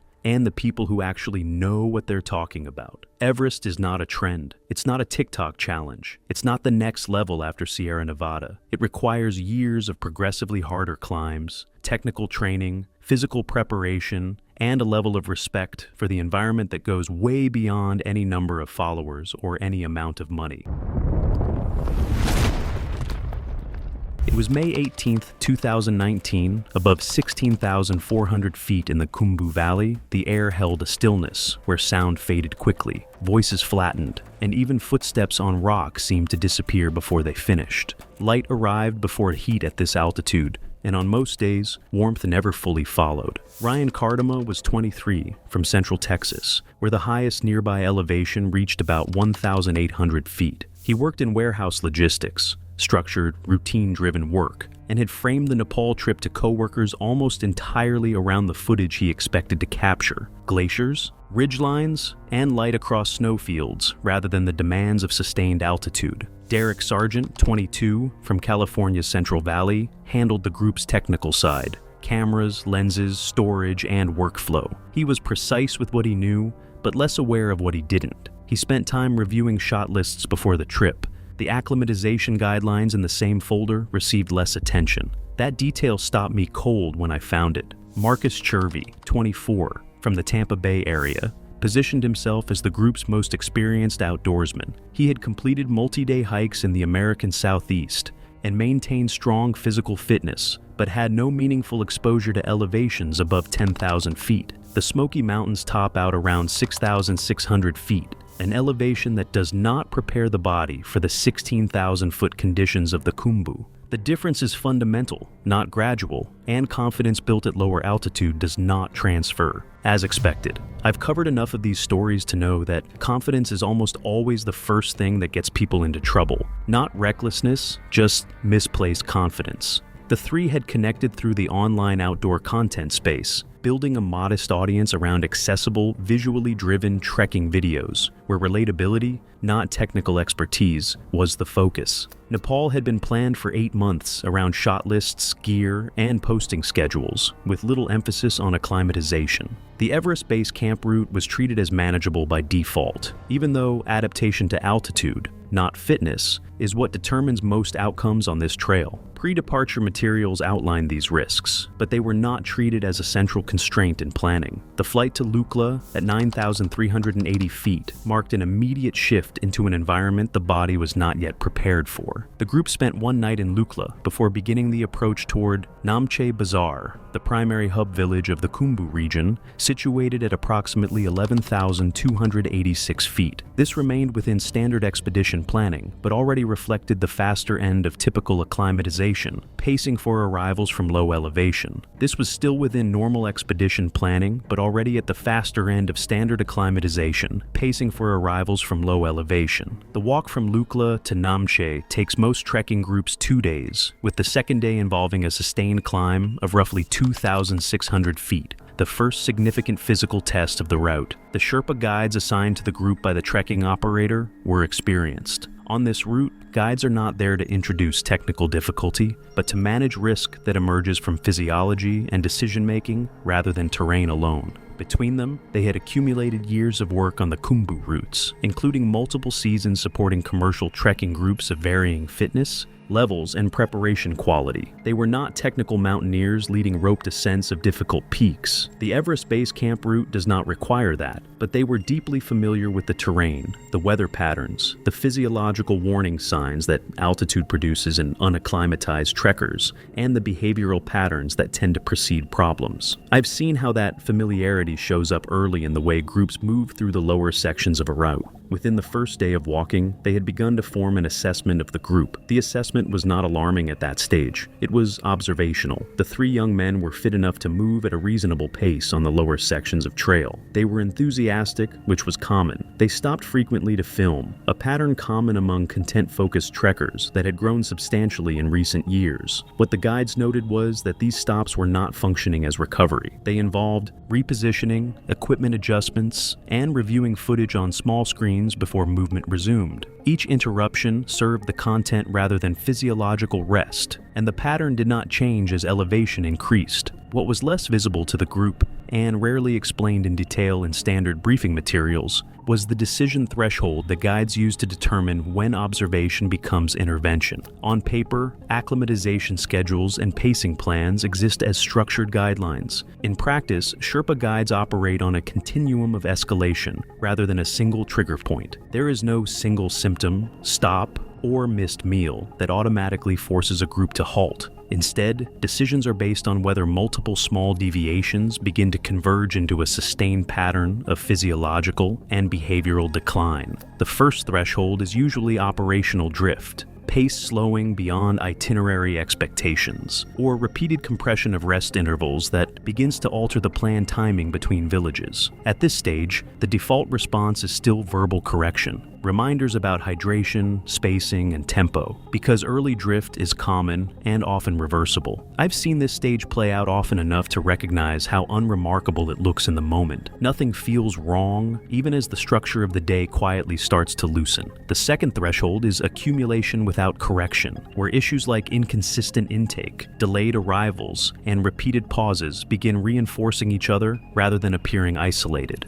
At this stage, guides typically move from reminders to more explicit instruction, adjusting spacing or adding enforced rest, without fully stopping progress. A full intervention, such as slowing the itinerary or holding a group in place, is reserved for when physiological signs align with behavioral drift, including persistent headaches, coordination changes, or cognitive lapses, affecting basic judgment. In this case, the guides remained in the middle range of that spectrum, as the concerns, slower timing, reduced intake, intermittent confusion, still had plausible altitude-related explanations and had not yet reached the threshold for overriding the itinerary. Guides are rarely responding to a single clear indicator. They are interpreting clusters of behavior that only gain meaning once they begin to persist over time. So, the situation remained in a managed state, corrected, monitored, and noted, but not escalated. In my view, I'm not looking at any one signal in isolation. I'm tracking patterns, small shifts in pace, intake, attention, and watching how they repeat, overlap, and reinforce each other until they stop behaving like coincidence and start forming something more consistent. The gap between observation and intervention in this kind of environment is rarely about awareness. It is about how long a pattern can remain ambiguous before it becomes operationally undeniable. And by the time ambiguity resolves into certainty at altitude, the available margin for correction is often already reduced. Hydration and nutrition followed the same structure, inconsistent intake that never fully adjusted as altitude increased. The guides raised concerns early, but while the issue was acknowledged, it did not translate into sustained behavioral change. The shortfall accumulated steadily as exertion increased and oxygen availability decreased. Namche Bazaar sits in a natural amphitheater carved into the hillside above the Dud Koshi River Valley. Its buildings arranged in a rough semicircle that faces south and catches afternoon sun. It is a busy place by Khumbu standards, a hub for trekking logistics, equipment rental, food resupply, and informal information exchange between groups moving through the same narrow corridor toward the higher route. The tea houses in Namche are warmer and better supplied than those higher on the route. The altitude is significant but not yet severe, and most trekkers who will encounter problems further up still feel in Namche that they are managing well. The standard acclimatization protocol at Namche calls for a rest day, or more precisely, an acclimatization day, during which trekkers are encouraged to make a short ascent to a higher elevation, and then return to sleep at Namche's altitude. The physiological principle behind this is well established. The body adapts more effectively when exposed to higher elevations during the day and allowed to recover at a lower sleeping elevation at night. It's one of those rules that sounds straightforward until you're actually there, because it quietly depends on patience more than effort. The phrase used in most trekking literature is climb high, sleep low. It is simple, widely applied, and depends on time that does not contribute to forward progress. The group spent the required time in Namche. The trekking operator's itinerary included the acclimatization day, but it was not used in the way the protocol intended. They completed the short ascent as required, but most of the remaining time was spent around the tea house area reviewing footage, organizing files, and continuing the same content workflow that had defined the journey from the start. The movement intended to stimulate adaptation was completed, but recovery, rest, hydration, and reduced exertion remained secondary rather than central. Forward progress was achieved. Full acclimatization was not. The guidance was understood clearly at every stage. The issue was not recognition, but consistency in implementation. Recommendations were acknowledged, but not translated into sustained behavioral change. At sea level, that gap is minor. At altitude, it becomes consequential. From that point forward, the route stopped behaving as a sequence of independent decisions and instead followed an established pattern. under increasing physiological stress. Each stage did not introduce entirely new failures so much as amplify conditions already in place. Above Namche, the route passes through a series of villages, Tengboche, Dingboche, Lobuche, each at progressively higher elevation, each requiring its own adjustment period, each offering familiar warning signs to those who know how to read them. The landscape changes in character, vegetation thins and disappears. The trail moves into moraine fields, accumulated debris of glacial movement, loose rock, gravel, and occasional large boulders deposited without order across the terrain. This is where the route stops feeling like a trail in the conventional sense and starts behaving more like an environment that must be continuously interpreted rather than simply walked through. The paths are well marked by the standards of high-altitude trekking, but they are not engineered in the way that lower elevation trails are. They follow the terrain rather than shaping it. They require attention. Here, I've learned that clear doesn't always mean easy to follow, especially when the ground itself is uneven enough that every step still has to be actively chosen.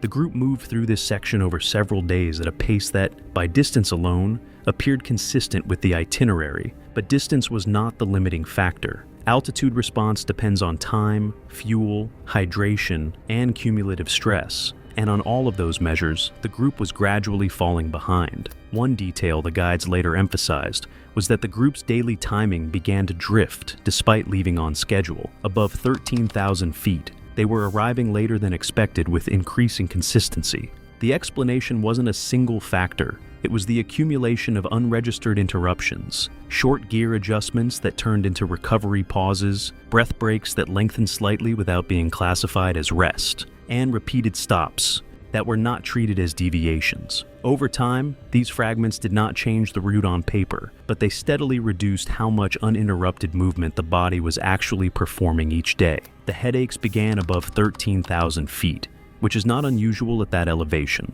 Mild headache is among the earliest responses to reduced oxygen availability, and in isolation, it does not signal acute danger. The standard response is hydration, rest, and monitoring for escalation. In this case, the symptoms were treated as background discomfort rather than a condition requiring adjustment to pace or behavior. They continued filming through them, sometimes referencing the headache directly on camera without altering the structure of the day. That distinction becomes critical. Symptoms that are not acted on stop functioning as signals. Cognitive strain began to show in repetition rather than confusion. The same information, trail direction, distance, orientation, would be requested. Again after short intervals, not out of disagreement, but because it did not retain long enough under exertion to carry forward. Guides would provide clarification, movement would resume, and then the same questions would reappear in slightly altered form. It wasn't disorientation in the overt sense, but a narrowing of working certainty where previously stable information required repeated confirmation. Cardama mentioned his headache in a short clip, filmed somewhere above Tengboche, framing it as part of the experience and evidence of the challenge they were undertaking. The clip was uploaded that evening. That detail stood out more than most. The appetite suppression that accompanies altitude exposure is also well documented, and begins to affect most trekkers somewhere in the 12,000 to 14,000 foot range. The body, under hypoxic stress, redirects resources in ways that reduce the sensation of hunger, even as caloric demand increases. The result is a physiological trap. The body needs more fuel precisely when it is least inclined to seek it. Managing this requires deliberate, scheduled eating, consuming food at regular intervals regardless of hunger signals, prioritizing calorie-dense intake, and treating nutrition as a functional requirement rather than a response to appetite. The group's eating pattern was not structured in this way from the beginning of the trek, and it did not become more structured as altitude increased. Meals were sometimes skipped for early departures, and snack intake remained inconsistent throughout the route. The caloric deficit did not appear dramatic on any single day, but it accumulated steadily as altitude increased and exertion demands grew. The guides raised the concern and saw only minor adjustment in response, with behavior largely unchanged through the upper sections of the trek. Their role was advisory rather than supervisory, and while the issue was clearly communicated, there was no mechanism to enforce compliance. What stands out in hindsight is how often acknowledgement gets mistaken for action. They did not ignore the guidance, they simply never fully reorganized their behavior around it. At sea level, that gap is usually harmless. At altitude, it compounds. Coordination changes at altitude are subtle in their early stages. Slightly delayed steps, reduced responsiveness to pacing signals, and less precise movement over uneven terrain. Above 14,000 feet, these shifts remained individually explainable, which made the broader pattern difficult to recognize in real time. The group continued on the momentum of its plan rather than adjusting to what the conditions were progressively showing. I keep returning to that idea, not because it describes a single mistake, but because it describes how decisions behave when nothing forces them to change. Beyond Dingbosch and toward Lobouche, the pattern continued without meaningful adjustment. The terrain grew more complex, wider. Moraine fields, narrower paths, and unstable surfaces where gravel often concealed underlying ice. Sections that appeared straightforward required constant attention, with sudden transitions and reduced margin for error. On May 18th, under typical pre-monsoon conditions, temperatures in the upper 20s to 30s, Fahrenheit and steady wind across exposed ridges, the group departed before 6 in the morning, maintaining the same filming-driven pace that had defined the trek from the start, capturing footage during the hours when the sun was low and the shadows were long. Breakfast on the morning of May 18th was minimal, according to tea house staff. Another small decision that, in isolation, would not matter, but at altitude rarely exists in isolation for long. Fixed ropes were installed along this traverse, anchored at intervals to provide balance and stability. They were not designed to stop a full fall, but to assist controlled movement, something manageable under normal conditions, but far less reliable for someone already physically and cognitively compromised. For a person in compromised physical condition,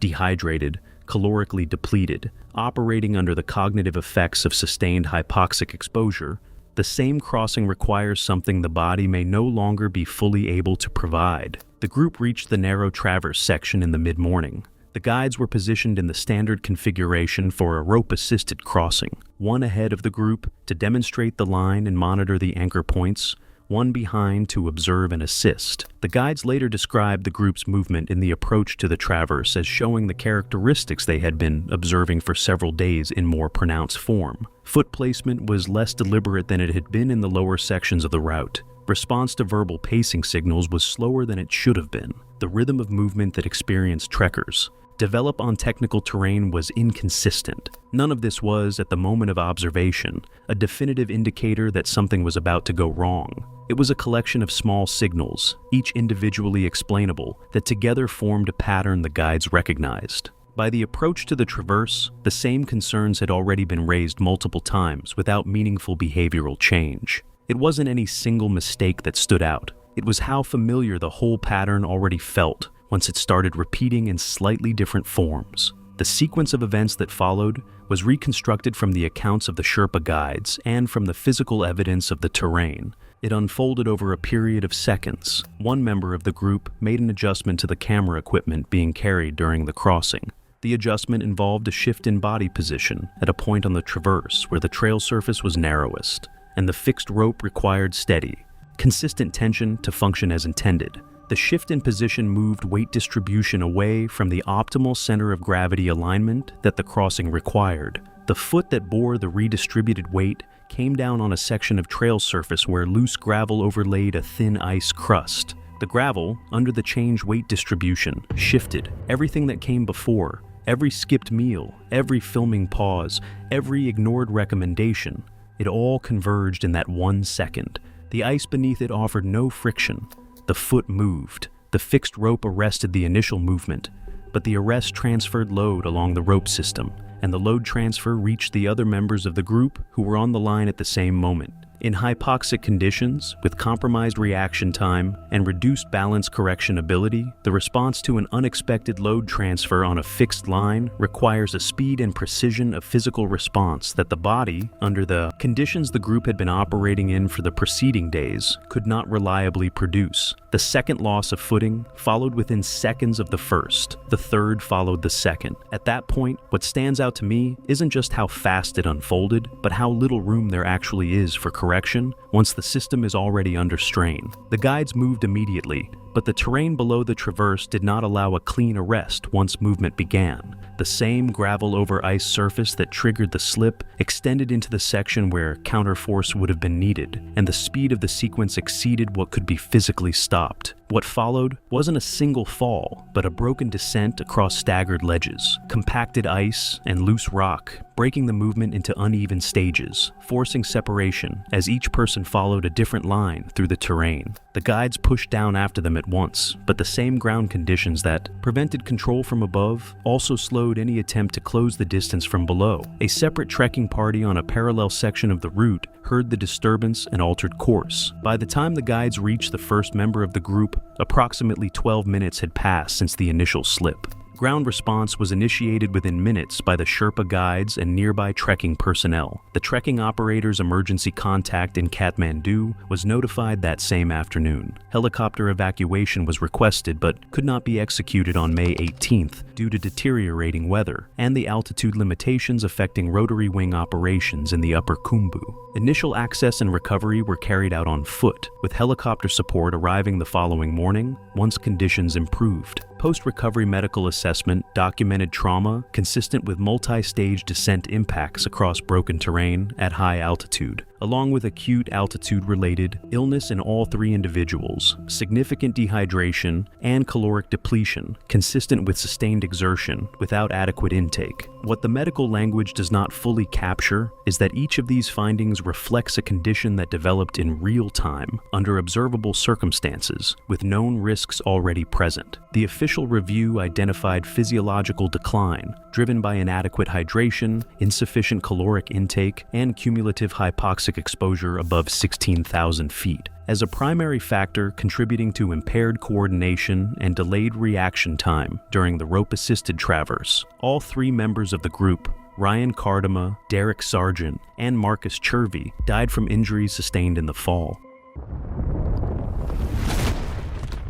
It was April 19, 2015, and Everest Base Camp at 17,600 feet was entering the critical preparation phase of the spring climbing season. 14 commercial expeditions filled the tent city sprawled across the Khumbu Glacier, their brightly colored domes clustered by company on broken ice. Prayer flags snapped in the wind, carrying the smell of juniper smoke from morning pujas and the sharp ozone scent of glacial ice. Early morning temperatures hovered near 20 degrees Fahrenheit, warming into the low 30s by midday as climbers moved between mess tents and heavy down jackets, reviewing weather forecasts and acclimatization schedules on solar-powered laptops. Among the climbers preparing for the first summit window was Vanessa Chen, a 28-year-old from Los Angeles with a combined social media following of 340,000 across Instagram and YouTube. Her content centered on fitness, lifestyle optimization, and aspirational living, built through carefully curated posts and motivational messaging. She monetized that audience through sponsorships with apparel, supplement, and gear companies, and her Everest expedition, partially funded by a $45,000 sponsorship package, was her most ambitious content project to date, requiring regular branded posts from high-altitude camps. Vanessa's mountaineering experience consisted of 2 guided climbs, Kilimanjaro, 18 months earlier, and Mount Rainier, 6 months after that, where she learned basic crampon use, ice axe arrest, and rope travel. Several mid-tier Everest operators rejected her application due to limited high-altitude experience, but a smaller Nepali company accepted her $65,000 payment with minimal vetting beyond insurance and liability waivers. Her primary Sherpa guide was Wangchu Nuru, 44, from Fortsy Village, a veteran of 17 Everest summits over a 20-year career. Years at altitude had weathered his face, and his guiding income supported an extended household, including his brother's family, after a fatal Manaslu avalanche. The $7,500 fee, split with a younger assistant, covered much of his annual earnings, much of it directed toward his oldest son's private schooling in Kathmandu.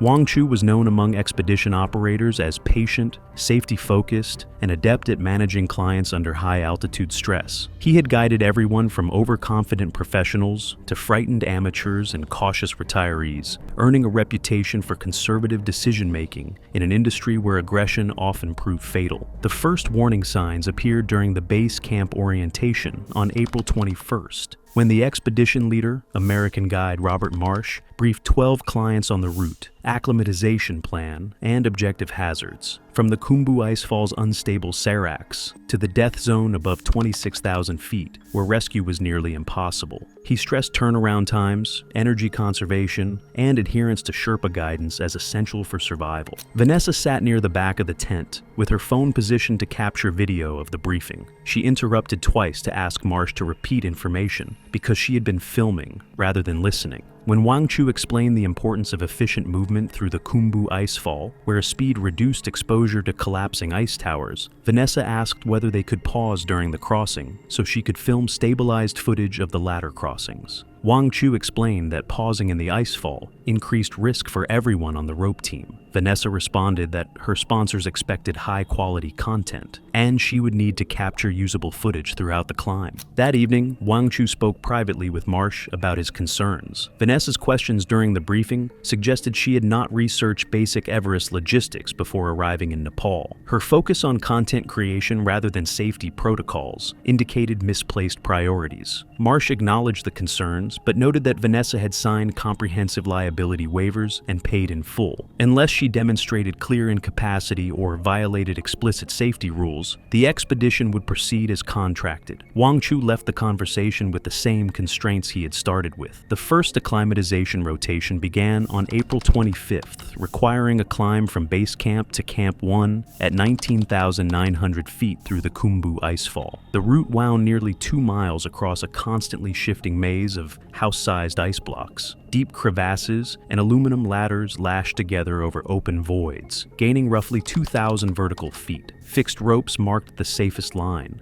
and teams departed before dawn to minimize exposure, while overnight cold kept the ice more stable before the sun began warming the glacier. Vanessa's rope team departed base camp at 4:15 in the morning, headlamps cutting narrow beams through darkness that made the icefall's scale difficult to perceive. Wang Chu climbed directly behind her, close enough to provide immediate assistance if she stumbled or hesitated. The team moved efficiently for the first hour, maintaining a steady pace that kept them on schedule. Problems began when they reached the first major ladder, crossing around 5:30, just as dawn light started filtering into the cirque. The ladder spanned a crevasse approximately 12 feet wide, the aluminum rungs flexing and swaying with each step. Vanessa crossed successfully, but stopped immediately on the far side to retrieve her camera and film the climbers following behind her. Wang Chu waited until she finished, then explained that stopping on the far side of obstacles created bottlenecks and increased everyone's time in the hazard zone. Vanessa nodded, but repeated the same behavior at the next ladder, crossing 20 minutes later. This time, she asked the climber behind Wang Chu to wait an additional minute so she could capture footage with better lighting. By the time they reached Camp 1 at 8:40 in the morning, the team had spent more than 4 hours in the icefall, nearly 90 minutes longer than Wang Chu preferred. The sun had risen high enough to warm the upper sections of the glacier, and the sharp cracks of shifting ice echoed across the terrain with increasing frequency. Other teams that had maintained efficient pace were already at camp,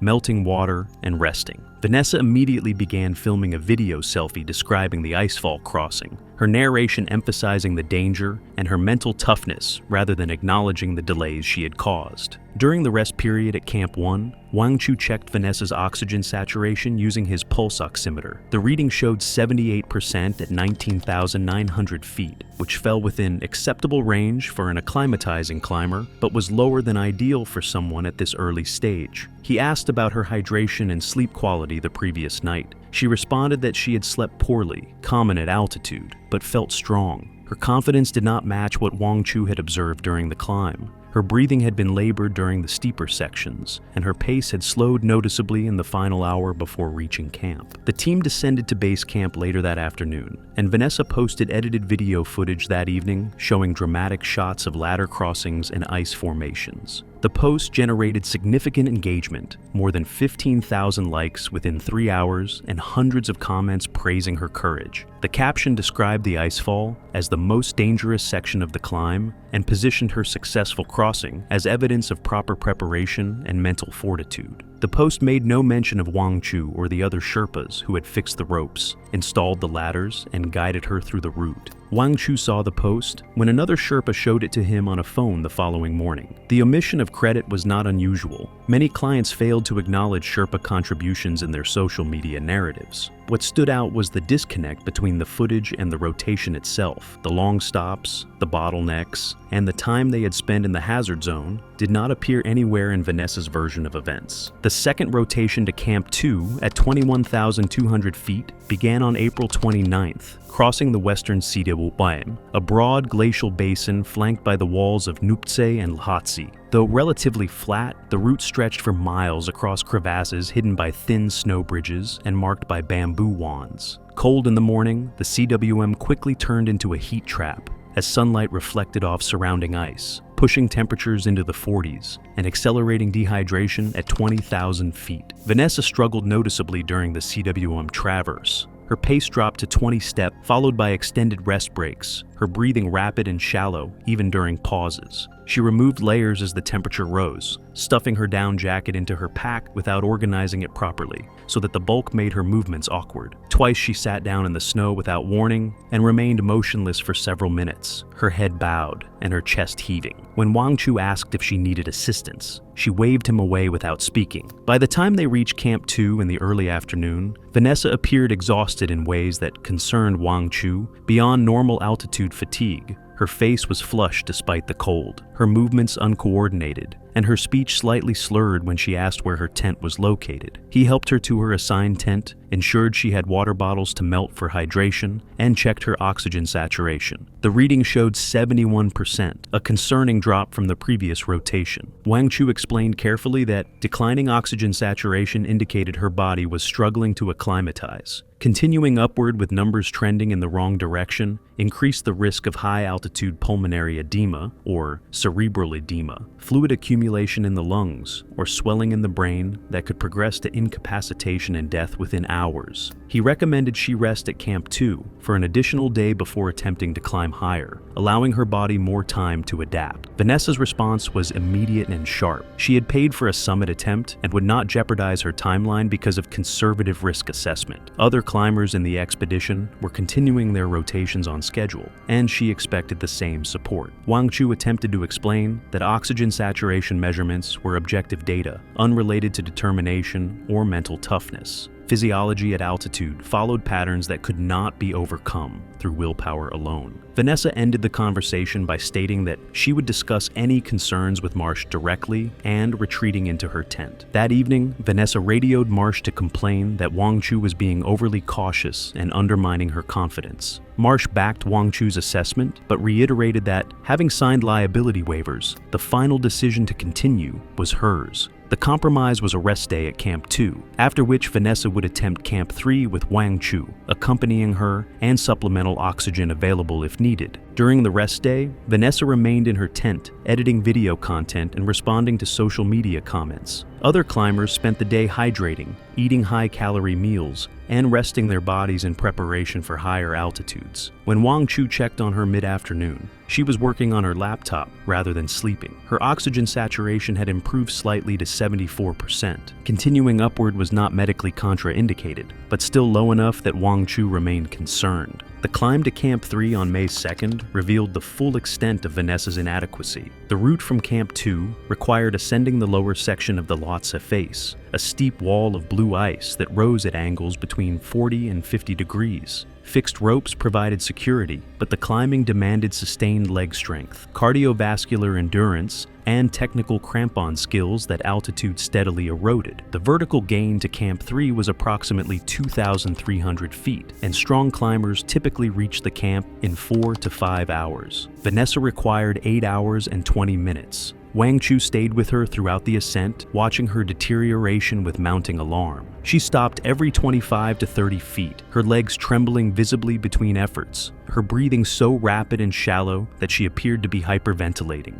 Her crampon technique, already imperfect during lower rotations, became dangerously sloppy. She crossed her feet while traversing, caught her front points on her opposite pant leg twice, and at one point nearly lost her balance when her crampons scraped across hard ice without biting properly. Around 22,500 feet, Vanessa stopped moving for nearly 10 minutes without explanation. She stood clipped to the fixed line, staring at the ice wall above her without attempting to climb. When Wang Chu asked if she was able to continue, she did not respond immediately. When she finally spoke, her words came slowly and without the sharpness that had characterized her earlier responses. She stated that she just needed a moment to rest and would continue shortly. The delayed processing and the flatness in her delivery matched the cognitive slowdown Wang Chu had seen in clients sliding into serious hypoxia. When they finally reached Camp 3 at 23,500 feet, Vanessa collapsed into her tent without helping to organize gear or melt water. Wang Chu checked her oxygen saturation and found it had dropped to 67%, despite the supplemental oxygen she had been using during the final 2 hours of climbing. He radioed Marsh immediately and stated clearly that Vanessa needed to descend. Her oxygen levels, combined with confusion and coordination problems, suggested the early stages of cerebral edema. Waiting for symptoms to worsen would make descent impossible and death likely. Marsh asked to speak with Vanessa directly. The conversation occurred via radio with Wang Chu present, and Vanessa insisted she felt fine, despite obvious evidence otherwise. She acknowledged the climb had been difficult, but attributed this to normal altitude effect. She planned to rest overnight and descend the following morning as part of the rotation cycle. Marsh accepted this plan with the condition that Wang Chu would monitor her closely and initiate immediate descent if her condition worsened during the night. Vanessa descended the following morning, but time at base camp failed to restore her. Over the next 10 days, as other climbers cycled upward, she remained visibly depleted, losing weight in her face and hands, moving slowly, and showing fatigue that rest did not correct. Wang Chu raised concerns with Marsh twice, but each time Marsh deferred to Vanessa's insistence on continuing, citing acceptable oxygen readings at base camp and the absence of acute altitude illness. The weather window opened on May 16th. Meteorological forecasts predicted a 48-hour period of reduced winds and clear skies beginning May 18th. Expedition teams across base camp finalized summit push plans, and the mountain became crowded with climbers moving upward through the rotation of camps. Vanessa insisted on joining the push despite having shown no improvement in her physical condition. If anything, she appeared weaker than during her previous rotations, but her determination had not wavered. The climb from base camp to Camp 4 took 3 days with overnight stops at Camps 2 and 3. Vanessa moved through the lower camps on depleted reserves, her pace mechanical and her focus distant. At Camp 4 at 26,000 feet, Wang Chu checked her oxygen one last time before the summit push. With the mask sealed and flow set at 4 liters per minute, her saturation hovered in the high 60s, dangerously low and close to collapse with any added strain. Wang Chu made his final attempt to prevent what he knew was going to happen. He sat beside Vanessa in her tent while wind hammered the fabric and explained in detail what the numbers meant. Her body was not processing oxygen adequately. The summit was still 3,000 vertical feet above them, and every step higher would worsen her hypoxia. If her brain swelling progressed, she could lose coordination and consciousness somewhere above 27,000 feet, and at that altitude rescue was impossible. He asked her directly to descend while she still possessed the physical capacity to walk. Vanessa's response came without hesitation. She had paid $65,000 and trained for 18 months. She had sponsors expecting summit content. She had 340,000 followers who had watched her journey and would see her quit if she descended now. She was continuing to the summit, and Wang Chu could either support that decision or she would find another Sherpa. The threat was delivered calmly, without anger, which made it more disturbing than if she had shouted. The summit push left Camp 4 at 11 p.m. on May 18th, with Vanessa climbing between Wang Chu in front and a younger assistant, Ong Dorje, behind. Temperatures with wind chill dropped to minus 38 degrees Fahrenheit, but skies stayed clear and winds manageable. For the first 90 minutes, she held pace on the southeast ridge, oxygen flowing at 4 liters per minute and layers holding warmth, while Wang Chu tracked the subtler signs, lengthening pauses, delayed hand movements on the rope, and steps drifting off the packed line. Above the balcony at 27,600 feet, the deterioration became undeniable. Vanessa's rest stops extended from 30 seconds to 2 minutes, then longer, Her answers to simple questions slowed, then arrived with missing pieces, as if her brain needed extra time to assemble basic thoughts. The confusion that had flirted with her on the Lhasa face returned sharper in the dark. Only after that did the second warning sign take over. Her breathing began to sound wet and strained, each exhale carrying a faint rattle that suggested fluid was starting to accumulate in her lungs as effort and altitude overwhelmed her. She stumbled repeatedly, catching herself on the fixed rope with increasingly delayed reactions. At one point, she asked Wang Chu whether they were descending or ascending, a question that revealed profound disorientation about her situation and location.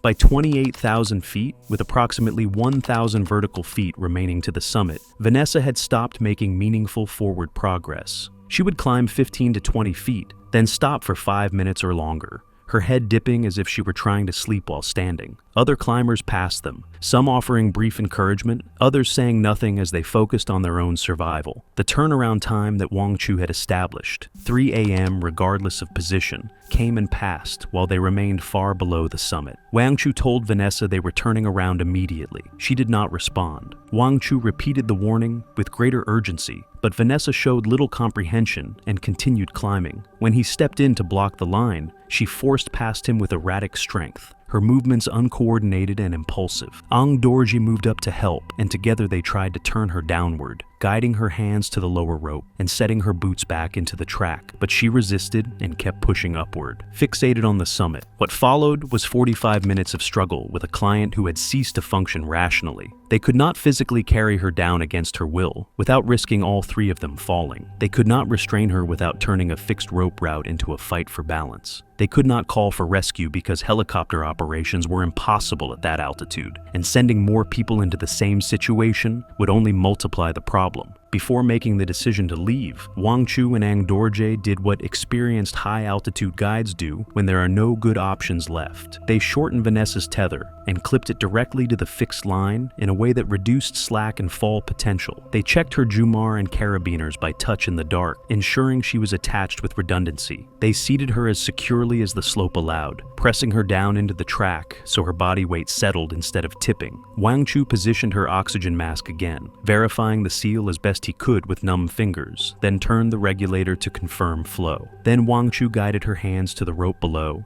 and stepped down first, showing the direction with his body. For a few seconds, she followed, taking 2 clumsy downward steps. Then she stopped, lifted her headlamp toward the ridge above, and started to climb upward again, moving away from the downline despite the repositioning. With nothing left that could be done safely on that slope, Wang Chu and Ang Dorje descended. Wang Chu made the last attempt as they went, moving a few steps down and stopping long enough to see if she would follow. When she didn't, they continued. Vanessa continued climbing upward. The last time Wang Chu saw her, at approximately 3:50 a.m., she was moving slowly up the fixed ropes toward the summit ridge, her headlamp beams swinging erratically with each movement. He watched until other climbers obscured his view, then continued descending with Ang Dorje. Both men were experiencing their own hypoxia and exhaustion, and staying longer would have left them exposed in the same narrowing margin that had already trapped their client. Vanessa Chen was reported missing when she failed to return to Camp 4 by mid-morning on May 19th.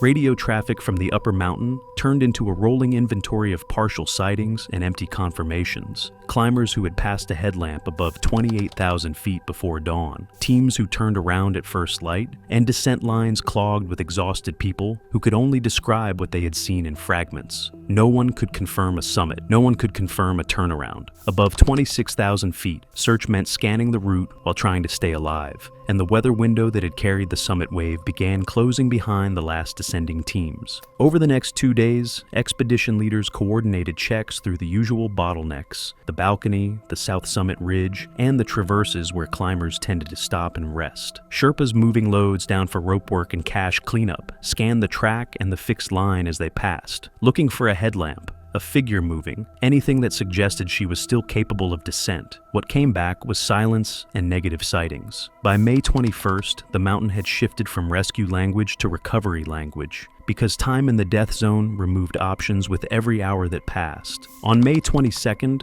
Sherpas descending from work higher on the route found Vanessa's body near the track beside the fixed line, her safety tether still clipped in. She was already dead. Her oxygen bottle was empty, and her position indicated she had sat down to rest and never stood back up. In temperatures near -40 degrees Fahrenheit, loss of consciousness would have been followed by fatal hypothermia within a short period. Recovery was delayed until conditions stabilized. Then a small Sherpa team lowered her in short, controlled drops through terrain, where carrying wasn't possible. During the operation, Wangchu's crampon snagged and he slammed into the slope, fracturing his ankle and wrenching his knee. The injury ended his high-altitude guiding career, and he retired to forts, later opening a small trekking supply shop with company compensation. The younger Sherpas involved finished the season, but declined future assignments with underqualified clients. Vanessa's final Camp 4 post, captioned as if the summit was hours away, pulled more than 50,000 likes.